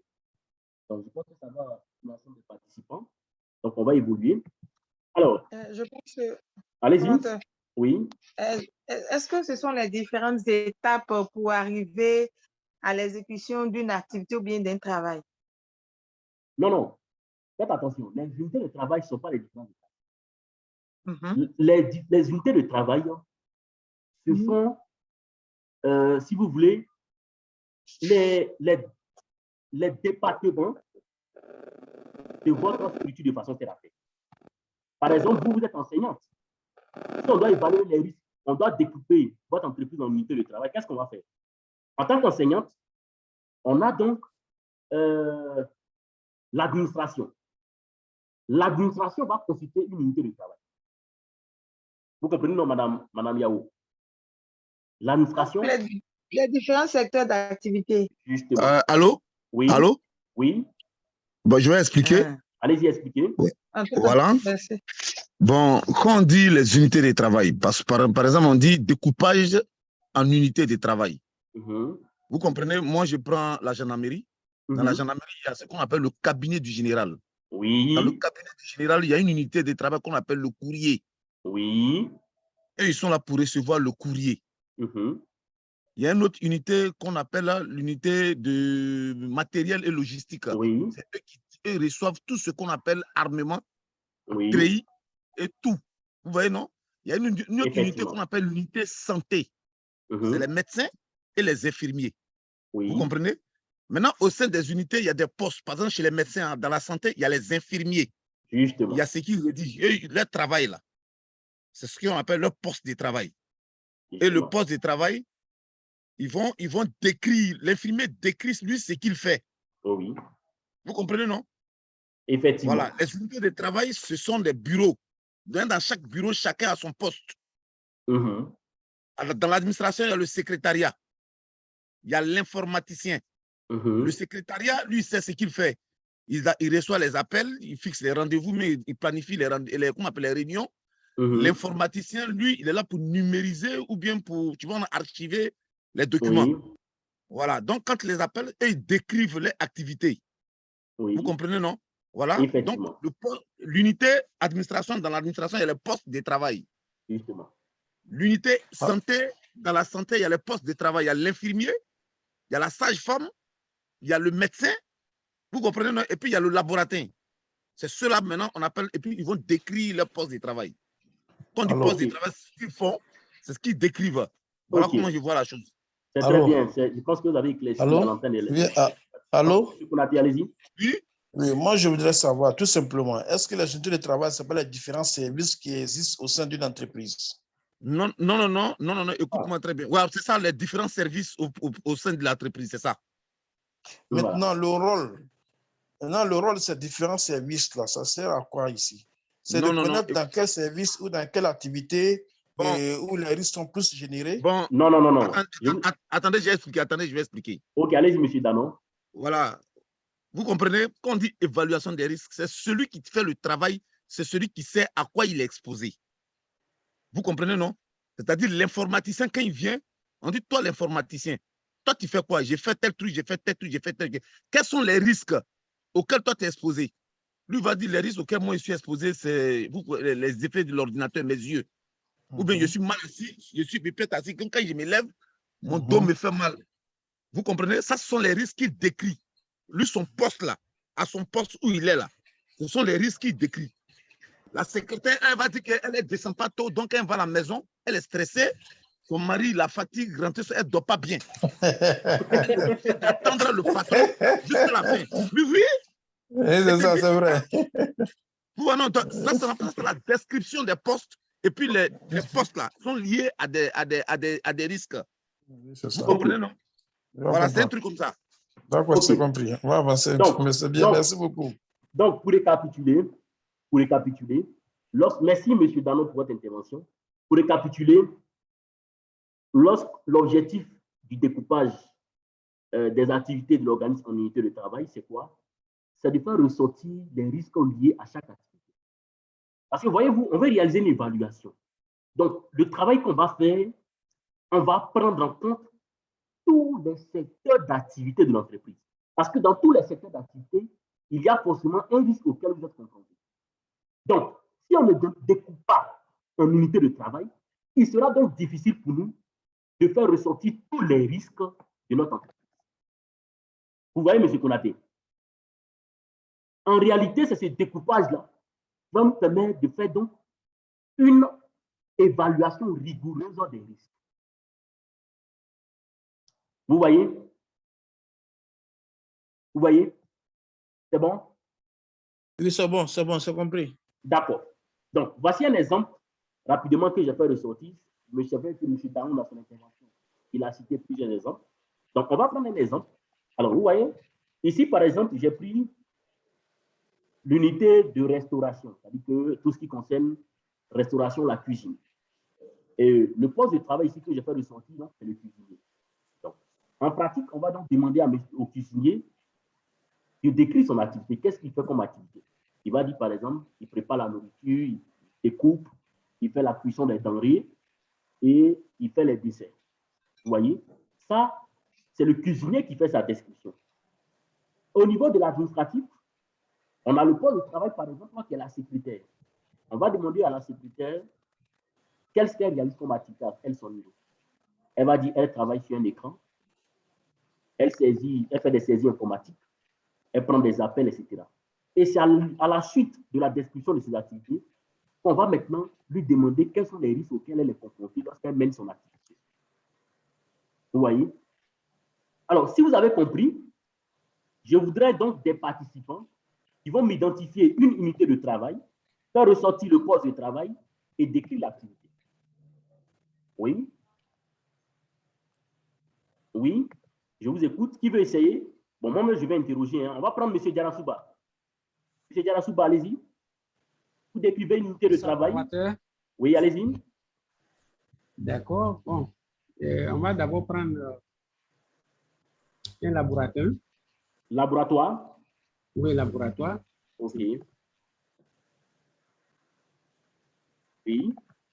Le poste de travail. Comme poste de travail, nous avons le poste d'analyse biologique, par exemple. Donc, le poste de travail, c'est le technicien de labo. Technicien labo. Voilà. Alors, quelle est la description de l'activité? Oui, qu'est-ce qu'il fait concrètement? D'accord, il va te dire qu'il fait des prélèvements. OK, les activités dans le prélèvement. Oui, ensuite. Ensuite, il va faire des analyses. OK, analyse. Ensuite, c'est tout? Bon, donc, encore, il va saisir ses analyses. OK, saisir pour sortir les analyses. Voilà. Donc, vous voyez, c'est très bien.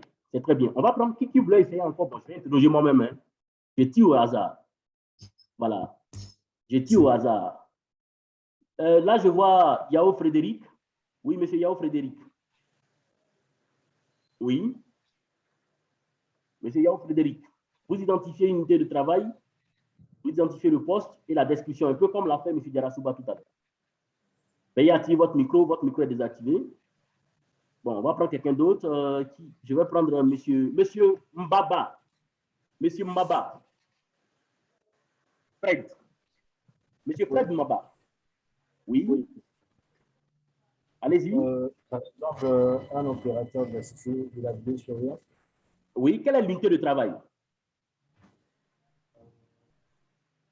Oui, quelle est l'unité de travail? Je vous entends faiblement. Est-ce que vous pouvez parler audiblement? Vous avez branché l'écouteur? Non, je n'ai pas branché l'écouteur. Ok, allez-y, je vous entends mieux. Allez-y. Oui. Oui, opérateur de vidéosurveillance. Opérateur de vidéosurveillance, ça, vous voyez que c'est le poste de travail. L'unité, c'est quoi? C'est la sécurité. Sécurité. Ok, sécurité. Voilà. Ensuite, vous avez dit opérateur de vidéosurveillance. De vidéosurveillance. Alors, oui, décrivez l'activité. Il veille sur les intrusions. Il veille sur les intrusions. Oui. Ensuite. Ensuite. Il veille encore sur les comportements néfastes aussi. les comportements. Voilà, donc c'est très bien. Alors, on va faire un dernier exemple et puis on va passer à autre chose. Oui, monsieur Jean Frédéric, allez-y, veuillez activer votre micro. Bonsoir, formateur. Oui, bonsoir à vous. Bonsoir, formateur. Oui, bonsoir à vous, monsieur Jean Frédéric. D'accord, donc unité de travail, d'accord. Unité de travail, la logistique. Ok, logistique. Oui. Et comme poste de travail, achat, responsable achat. Ok. Oui. Voilà, donc, le responsable achat, il va passer les commandes. Passer les commandes. Il va vérifier les bons de livraison. Vérifier les bons de livraison. Oui. Ensuite. Voilà. C'est tout, hein? Ouais, c'est tout. Et donc, alors, voilà. Ça, donc, c'est bon. Alors, on va donc passer à une seconde phase, à prouve que vous avez compris. On va prendre, je vais prendre une dernière intervention, peut-être. Monsieur Atu Konan. Oui, monsieur Atu Konan. Oui. Oui, allez-y, monsieur Atu Konan. Oui. On ne vous entend pas, hein? Bon, sûrement, il a un souci de connexion. Alors, donc, est-ce que vous avez des questions à ce niveau? Ou bien c'est compris? Tout le monde a compris cette partie-là. C'est bon? Vous n'avez pas de questions, ça va? OK. Donc, si ça va, on va donc avancer. Voilà. Alors, donc, oui, monsieur. J'aimerais savoir un peu sur ce que font ceux qui sont dans le poste de travail. Est-ce que ça se limite juste à ce qu'ils font physiquement ou aussi psychologiquement? Je n'ai pas bien saisi. Est-ce que vous pourriez parler un peu plus fort? Ce que font ceux qui sont au poste de travail, est-ce que ça se limite par ce qu'ils font physiquement ou ça se complète aussi avec ce qu'ils font psychologiquement? Physiquement, alors dans le poste de travail, bon, ce que je pourrais dire à ce niveau, vous identifiez donc leurs fonctions. Maintenant, il y a certaines entreprises, par exemple, ils vont vous dire, bon, monsieur Fred, quand vous allez travailler avec nous, voici ce que vous allez faire. Mais vous vous rendez compte que dans la pratique, ce n'est pas ça seulement vous payez, c'est pas ça seulement vous réalisez comme activité, mais il vous ajoute encore d'autres activités à réaliser. C'est pourquoi d'ailleurs, ce travail-là, vous allez donc interroger le personnel. C'est un travail qui s'effectue en équipe. Donc, les questions là, vous n'allez pas vous asseoir dans votre bureau pour imaginer ce que, par exemple, le responsable achat fait. Non, non, non. Vous allez aller vers eux. Vous allez mener les entretiens pour qu'ils puissent faire ressortir leur poste de travail réellement. Donc, c'est pour dire qu'à ce niveau, vous allez poser la question directement au travail concerné. Oui. Formateur. Oui. Formateur. Oui. Excusez-moi, ces informations-là, on peut avoir ça avec le RH, avec la fiche de poste? On peut avoir ça avec la fiche de poste, mais c'est ce que je dis tout de suite. En fait, le problème ici avec la fiche de poste, si on utilise la fiche de poste, quelquefois, on va s'éloigner un peu de la réalité de l'entreprise. Pourquoi je le dis? Je n'ai pas plus d'expérience. Vous venez dans une entreprise, on va vous présenter une fiche de poste, on va dire, Madame Yaou, voici ce que vous êtes chargé de faire. Mais dans la pratique, là, le boss va vous ajouter encore d'autres tâches. Donc, vous voyez que si vous définissez une fonction donnée, vous tenez compte de la fiche de poste. Si la fiche de poste n'est pas à jour, c'est clair que dans certains postes, vous n'allez pas faire ressortir. Donc, en pratique, je répète encore, en pratique, interroger ces personnes-là physiquement. Ce travail d'élaboration du document unique, c'est un interrogatoire que vous allez faire donc avec les responsables concernés. C'est un travail de terrain. Vous voyez? C'est un travail d'équipe, c'est un travail de terrain. C'est bon? Michel, moi. Oui. Allô? Oui. C'est Koulibaly. Bon, on va prendre d'abord M. Koulibaly. Oui. Oui, pour appuyer un peu ce que madame a posé comme question. Oui. par exemple maintenant, je pense que la fiche de poste n'est pas très exhaustive. Parce que maintenant, en posant la question à l'intéressé, il va même donner des détails par rapport à comment est-ce que lui, il s'en prend pour faire son boulot. Mais la fiche ne donne pas ces détails-là. Justement. Donc, c'est quand lui parle maintenant qu'on Au niveau des activités, la fiche de poste a ces activités. C'est-à-dire qu'il y a les attributions, il y a les missions, il y a les activités de façon quotidienne qu'on rédige sur la fiche de poste au fur et à mesure. Je veux dire, c'est pratiquement un peu comme, je ne sais pas, ici, c'est le descriptif de l'activité. Donc, quand on me dit que c'est un peu fraudé, moi, je dirais ceci. J'aimerais intervenir. Bon, on va prendre monsieur Danon et puis après, on va prendre monsieur Mombo. C'est un partage d'expérience. Donc, oui. Madame Yao, le travail que tu veux faire, le travail de QHSE, c'est un travail de Saint Thomas. C'est-à-dire, c'est un travail scientifique. Il faut aller au contact du travailleur. Voilà pourquoi l'animateur QHSE, le premier jour du travail, où quand il va, il reçoit les travailleurs et il y a une fiche pour vérifier leur habilitation. Le cas ne peut pas venir te dire dans la bouche que j'ai ça, alors qu'il n'a pas ça. Tu comprends? Je suis autorisé alors qu'il n'est pas autorisé. Toi, ton travail, c'est un travail scientifique, c'est-à-dire que c'est la rigueur. C'est un travail d'enquêteur. Ce que tu entends là, ce que tu écris de la bouche du travailleur. Le travail te dit que mon travail que je fais là, voici ça, voici ça, voici ça, voici ça. La femme, le gars des ressources humaines, lui, il est dans le formel, c'est-à-dire il est dans la théorie. On lui a donné les papiers, lui l'écrit.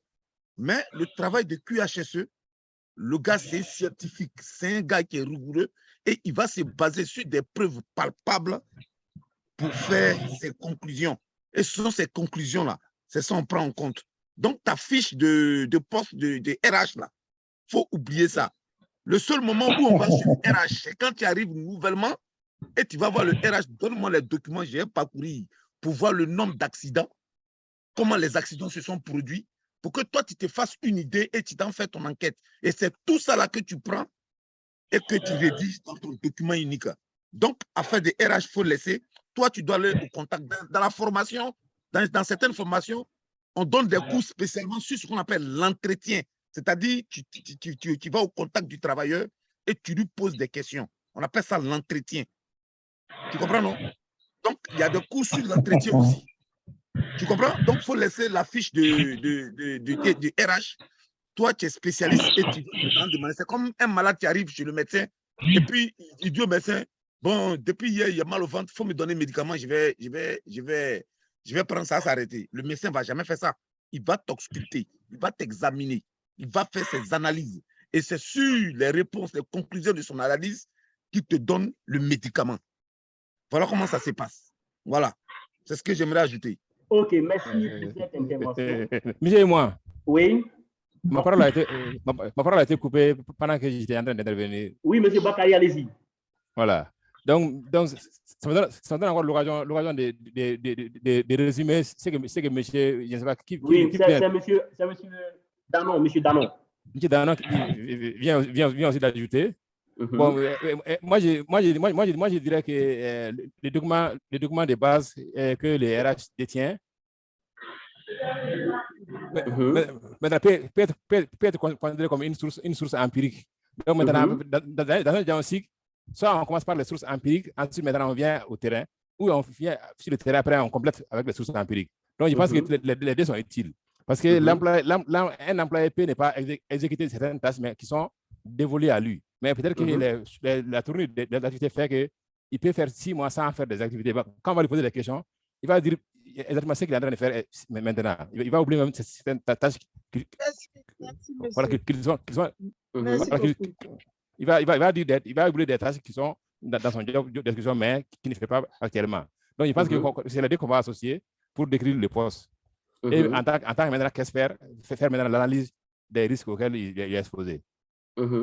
Voilà, d'accord. On tire la conclusion. D'accord, donc on va prendre M. Freddy Mombo et puis on va avancer. Moi j'ajouterais peut-être que tout a été dit par les deux premiers intervenants. Oui. Je pourrais peut-être éclairer. La fiche de poste nous fixe sur les missions, mais la fiche de poste ne décrit pas le mode opératoire. Donc, dans ce qu'on a à faire là, il faut avoir le mode opératoire. Et c'est ce mode opératoire-là qui te permet d'identifier réellement les risques et prendre des mesures. Voilà un peu ce que je veux dire. Monsieur, qu'est-ce que vous appelez mode opératoire ici? En fait, monsieur... Allô? Oui, monsieur Lisée. Celui qui est intervenu tout à l'heure, monsieur. Allô, le mode opératoire... mode opératoire ici? Le mode opératoire, c'est-à-dire comment est-ce que ton travail se passe. Quand je viens, j'ouvre le cahier. C'est ce que je dis là. Hein? Donc, alors, tu on va... sais quand on dit par exemple la secrétaire... S'il vous plaît, s'il vous plaît. On te dit, voici son travail qu'elle fait tous les jours. L'activité. On va avancer. Je vais clôturer cette intervention. On peut continuer, formateur. Je rejoins, j'ai écouté les interventions, j'ai pris le soin d'écouter les interventions des uns et des autres. Ce que je pourrais dire à ce niveau, c'est que, pour résumer tout ce que vous avez dit, la fiche de poste peut permettre au manager QHSE, par exemple, d'avoir des sources d'informations. Et ces sources d'informations, il peut donc les confronter à la réalité pour voir réellement ce qui est fait. Donc, le manager QHSE, c'est une étude comparative qu'il va faire. Quand il sera sur le terrain, il va essayer de voir est-ce que ce qui a été écrit là, c'est ce qui est appliqué sur le terrain. Au cas où ce qui a été écrit, ce n'est pas ce qui est appliqué sur le terrain naturellement, il va apporter des modifications. Vous voyez? Donc, pour moi, la description de poste peut nous donner une idée. C'est comme ça qu'on doit voir la chose. Ça peut nous donner une idée de ce qui est fait. Vous voyez? Maintenant, c'est le travail qu'on va réaliser sur le terrain qui va nous permettre, par exemple, de confirmer nos idées. Vous voyez?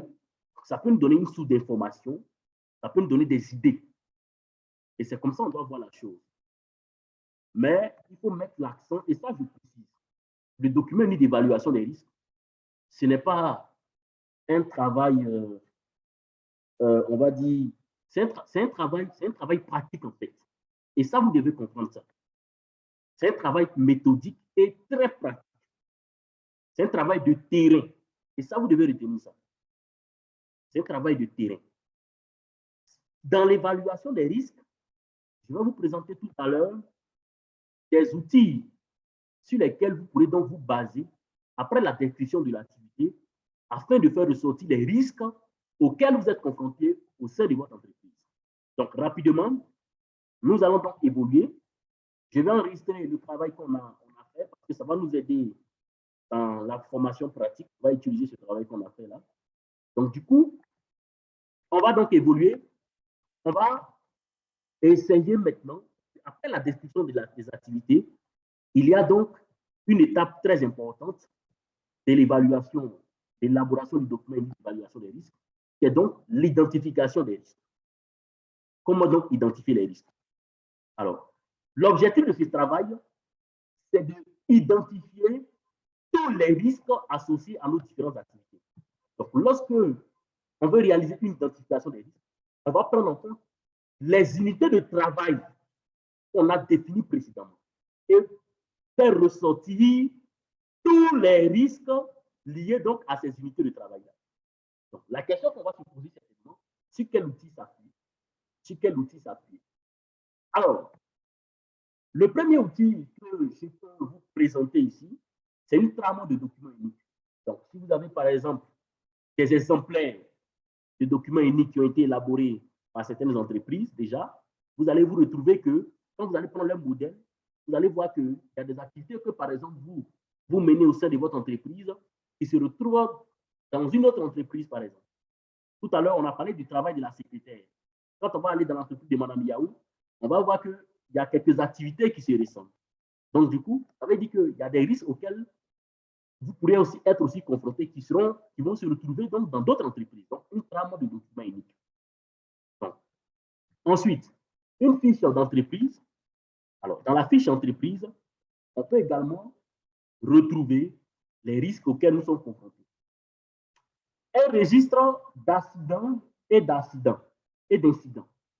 Alors, les entreprises qui sont engagées dans la démarche en santé et sécurité au travail, et d'ailleurs, le Code du travail le dit, chaque entreprise doit tenir à jour un registre des accidents et un registre des incidents. C'est une exigence légale. Donc, lorsque vous arrivez dans une entreprise, vous pouvez donc demander à avoir accès au registre d'accidents et d'incidents. Le registre d'accidents et d'incidents peut vous permettre de savoir réellement à quel risque auquel l'entreprise a été confrontée, à quel risque ils sont confrontés. Vous voyez, donc vous pourrez consulter donc le registre d'accidents et d'incidents.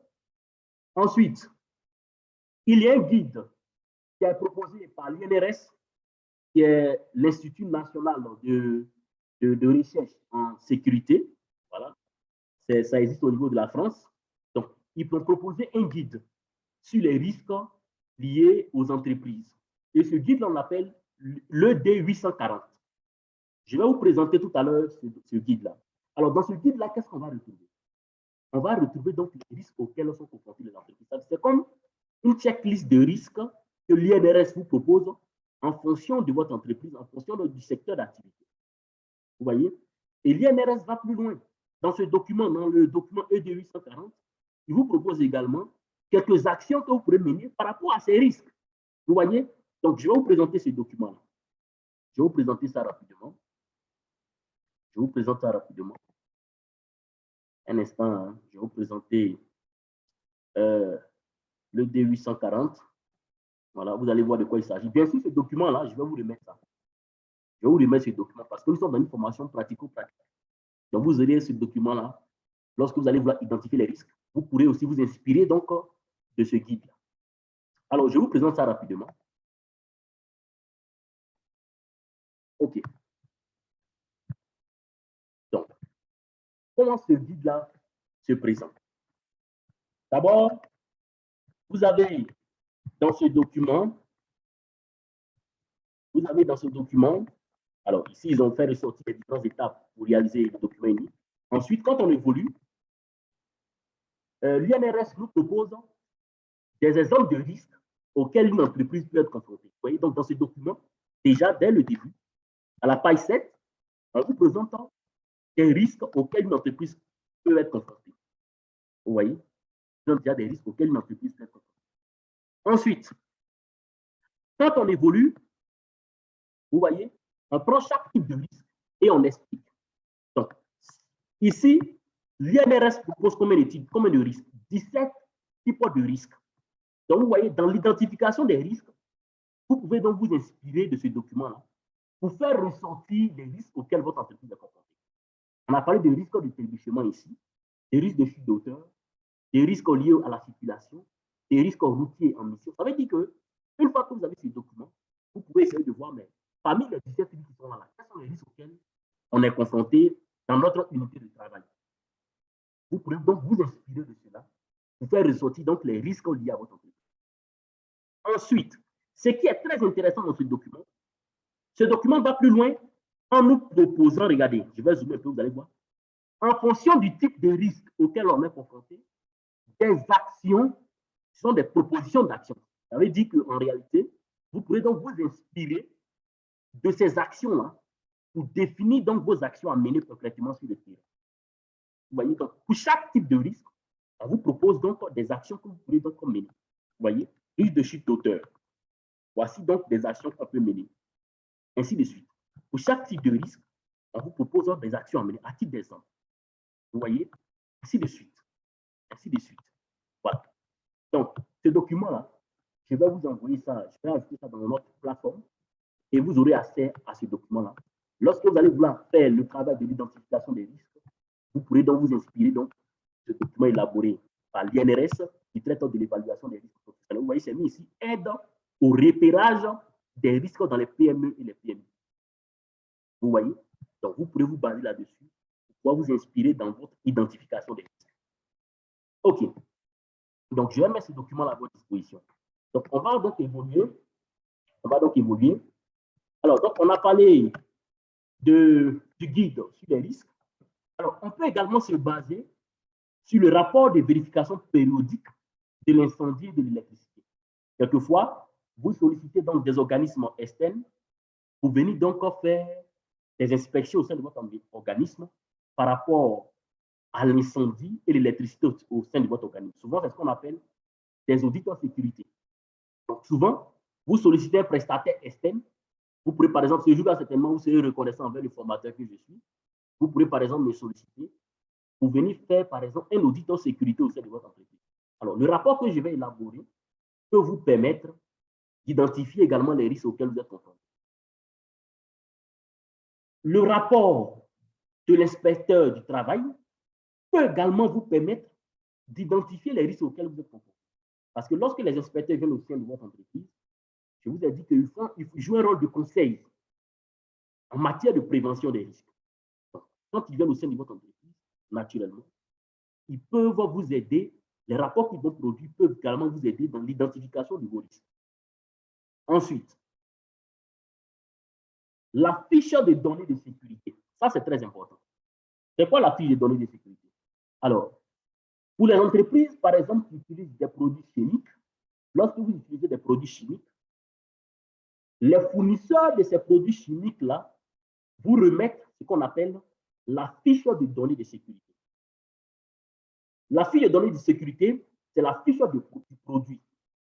Ça veut dire que si vous achetez, par exemple, un produit chimique chez un fournisseur, pour les entreprises, par exemple, qui utilisent en tout cas les produits chimiques, lorsqu'elles achètent des produits chimiques chez un fournisseur, ces produits chimiques-là sont toujours accompagnés de ce qu'on appelle la FDS, qui est donc la fiche de données de sécurité du produit. Dans cette fiche-là, on mentionne également les risques auxquels vous êtes confrontés lorsque vous utilisez les produits et quels sont les moyens de prévention que vous devez mettre en œuvre. Donc, si vous êtes dans une entreprise, par exemple dans un laboratoire, dans les labos, on utilise beaucoup de produits chimiques. Donc, les fournisseurs qui vous livrent les produits du labo, ils doivent, et ça c'est une exigence légale d'ailleurs, ils vont forcément vous remettre, ou bien si vous n'ont pas remis, exigez-leur ça. Exigez toujours la FDS du produit. Parce que dans la FDS du produit, on va faire ressortir les risques auxquels vous êtes confrontés lorsque vous utilisez ce produit-là et quelles sont les consignes à suivre lorsque vous êtes en train de l'utiliser. Vous voyez, c'est ce qu'on appelle la fiche de données de sécurité.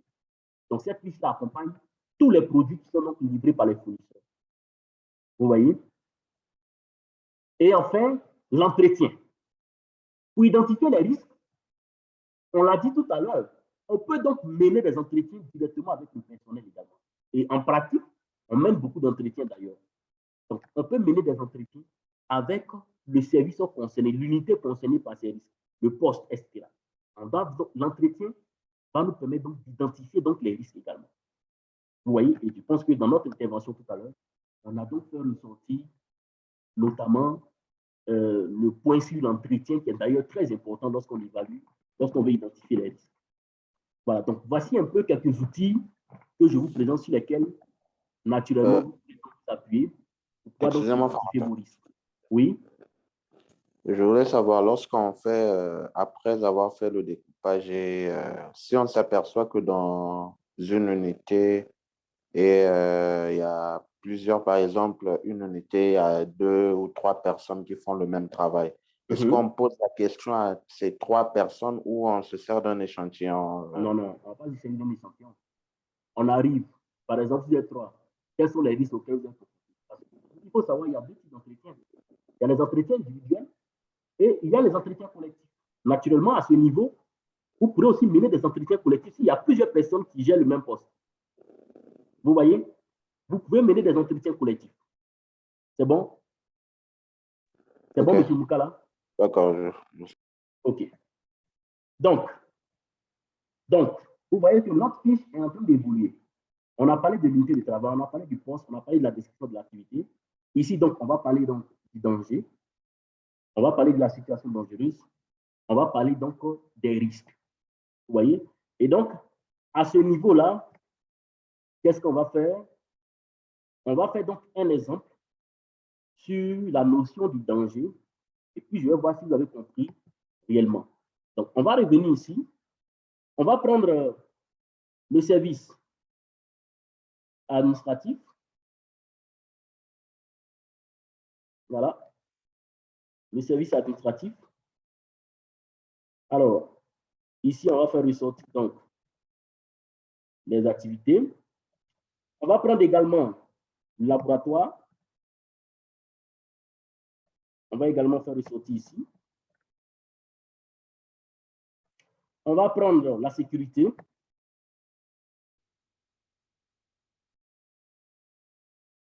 On va également faire ressortir ici.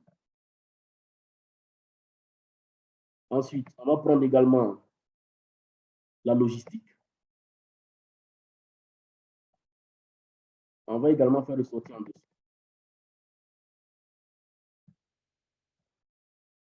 OK. Alors, qui a identifié donc l'administratif? Qui a identifié l'administratif? D'abord, on a défini ce que c'est que le danger. Donc, M. Assalé, allô, c'est quoi pour vous le danger? Comment on a défini le danger? Oui. M. Assalé, allô, comment on a défini le danger? Votre micro est désactivé. Ici, donc, on va donc identifier le danger lié donc à cette activité. Oui. M. Assalé, votre micro est désactivé. Donc, on va prendre, ou bien si vous voulez, on va prendre le laboratoire. Qui a identifié le laboratoire? C'est monsieur Fred, non? C'est Jarasuba. Oui, monsieur Jarasuba. OK, c'est très bien. Alors, comment on a défini le danger dans un premier temps? Comment on a défini le danger au cours de la formation? Bon. C'est une source potentielle de risque. Hein? Effectivement. Voilà. C'est une source potentielle. Je vous ai dit qu'au cours de cette formation, prenez des notes. Ayez ce réflexe lorsque vous participez à des formations, des séminaires. C'est important de prendre des notes parce que le cerveau ne peut pas tout retenir. Vous voyez? Donc, de temps en temps, prenez des notes. Alors, monsieur Jarasuba, oui, on dit que le danger, c'est la source potentielle du risque. Oui. On a identifié l'unité du travail du laboratoire. D'accord. Le poste de travail du technicien labo. Oui. Il faut préciser laboratoire d'analyse médicale. Il faut préciser laboratoire d'analyse médicale. Il n'y a pas de souci, on va faire la précision à ce niveau-là. Donc, laboratoire d'analyse médicale. OK. Donc, du coup, quels sont les dangers potentiels ici? Ça peut être des micro-organismes. Donc, vous avez parlé des micro-organismes. Les micro-organismes peuvent représenter un danger. Ensuite. Les seringues utilisées. Les seringues.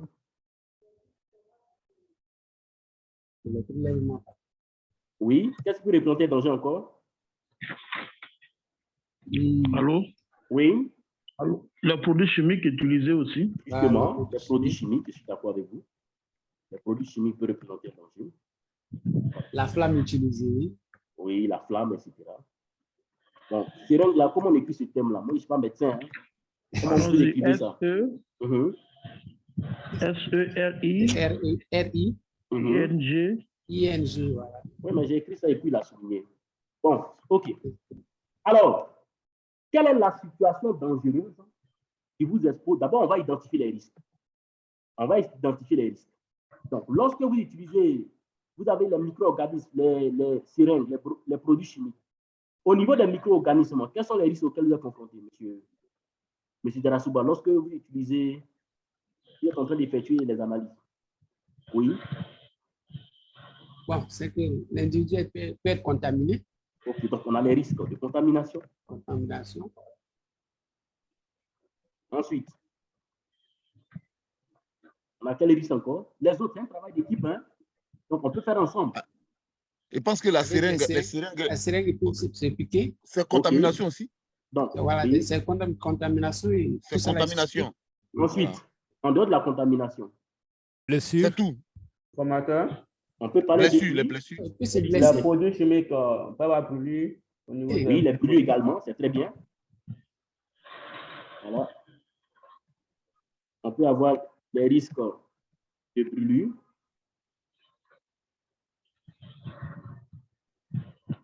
OK. Intoxication? Oui, intoxication également, je suis d'accord.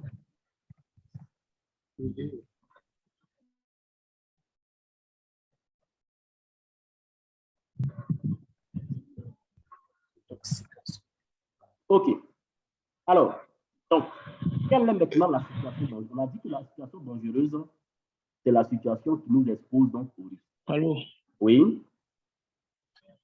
Les produits chimiques peuvent donner cancer, hein, mon frère. Oui, bon, à des fréquences élevées, en tout cas, ça peut provoquer beaucoup de maladies professionnelles. À des fréquences élevées, si naturellement... Oui, allez-y. D'accord. Oui. Lors d'un prélèvement. OK, donc la réalisation même du prélèvement peut représenter une situation dangereuse.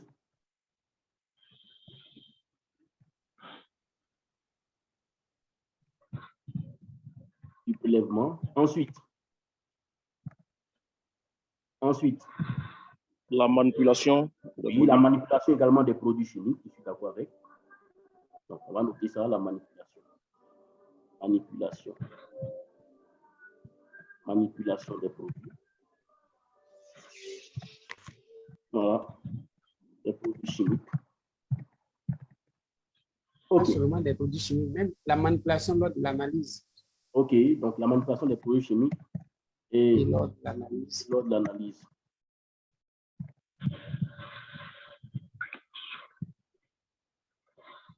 Voyez? Donc, vous voyez que le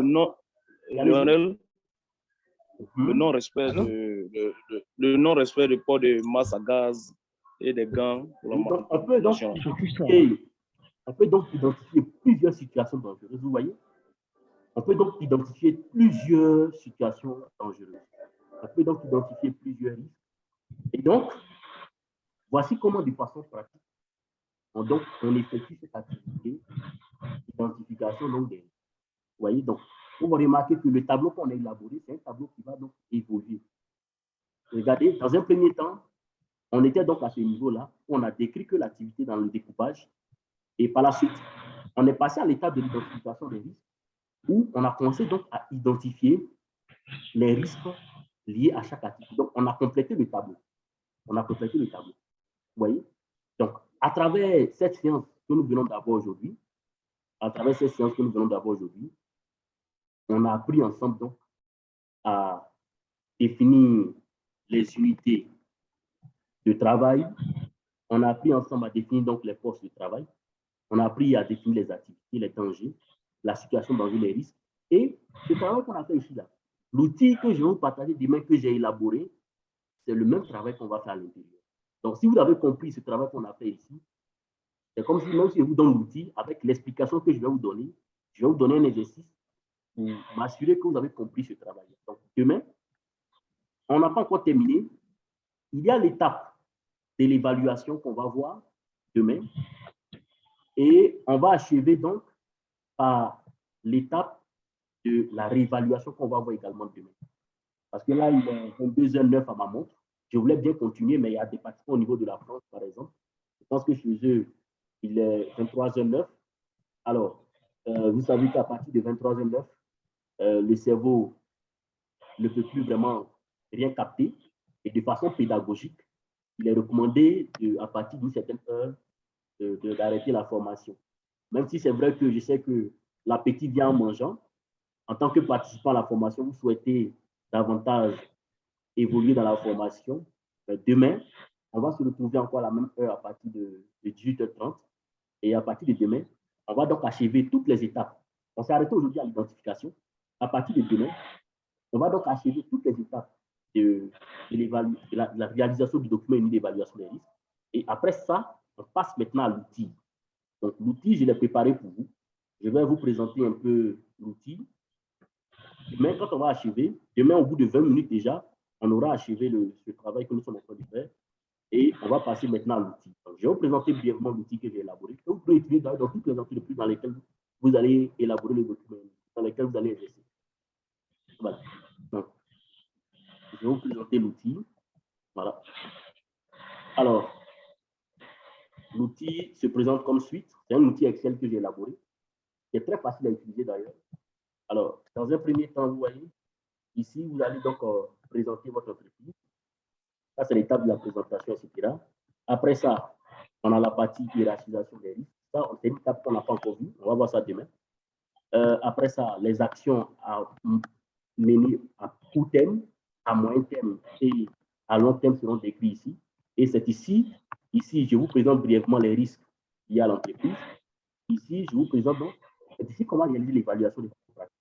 Vous voyez, et vous voyez que ce qu'on a fait là, c'est le même travail. On a parlé de l'unité de travail, on a parlé du danger, on a parlé du risque. Et ici, je vous ai aidé dans le travail parce que j'ai fait ressortir la majeure partie des risques ici déjà. Donc, vous n'allez pas vous fatiguer. Vous n'allez pas vous fatiguer. Vous voyez. Et puis, je vais vous expliquer comment intégrer d'autres risques à l'intérieur. J'ai élaboré une liste déroulante à l'intérieur. J'ai fait ressortir les fréquences d'exposition. Donc, tout ça, on va voir ça à partir de demain. Voilà, c'est un tableau vraiment très automatique. Dès que vous mettez les valeurs, ça vous donne les résultats. Vous allez voir demain, j'aurai l'occasion de vous expliquer ça. Et après, j'ai inscrit, par exemple, un petit fichier qui vous permet donc d'avoir les types de risques, les impacts que ça peut avoir et bien évidemment les conseils de prévention.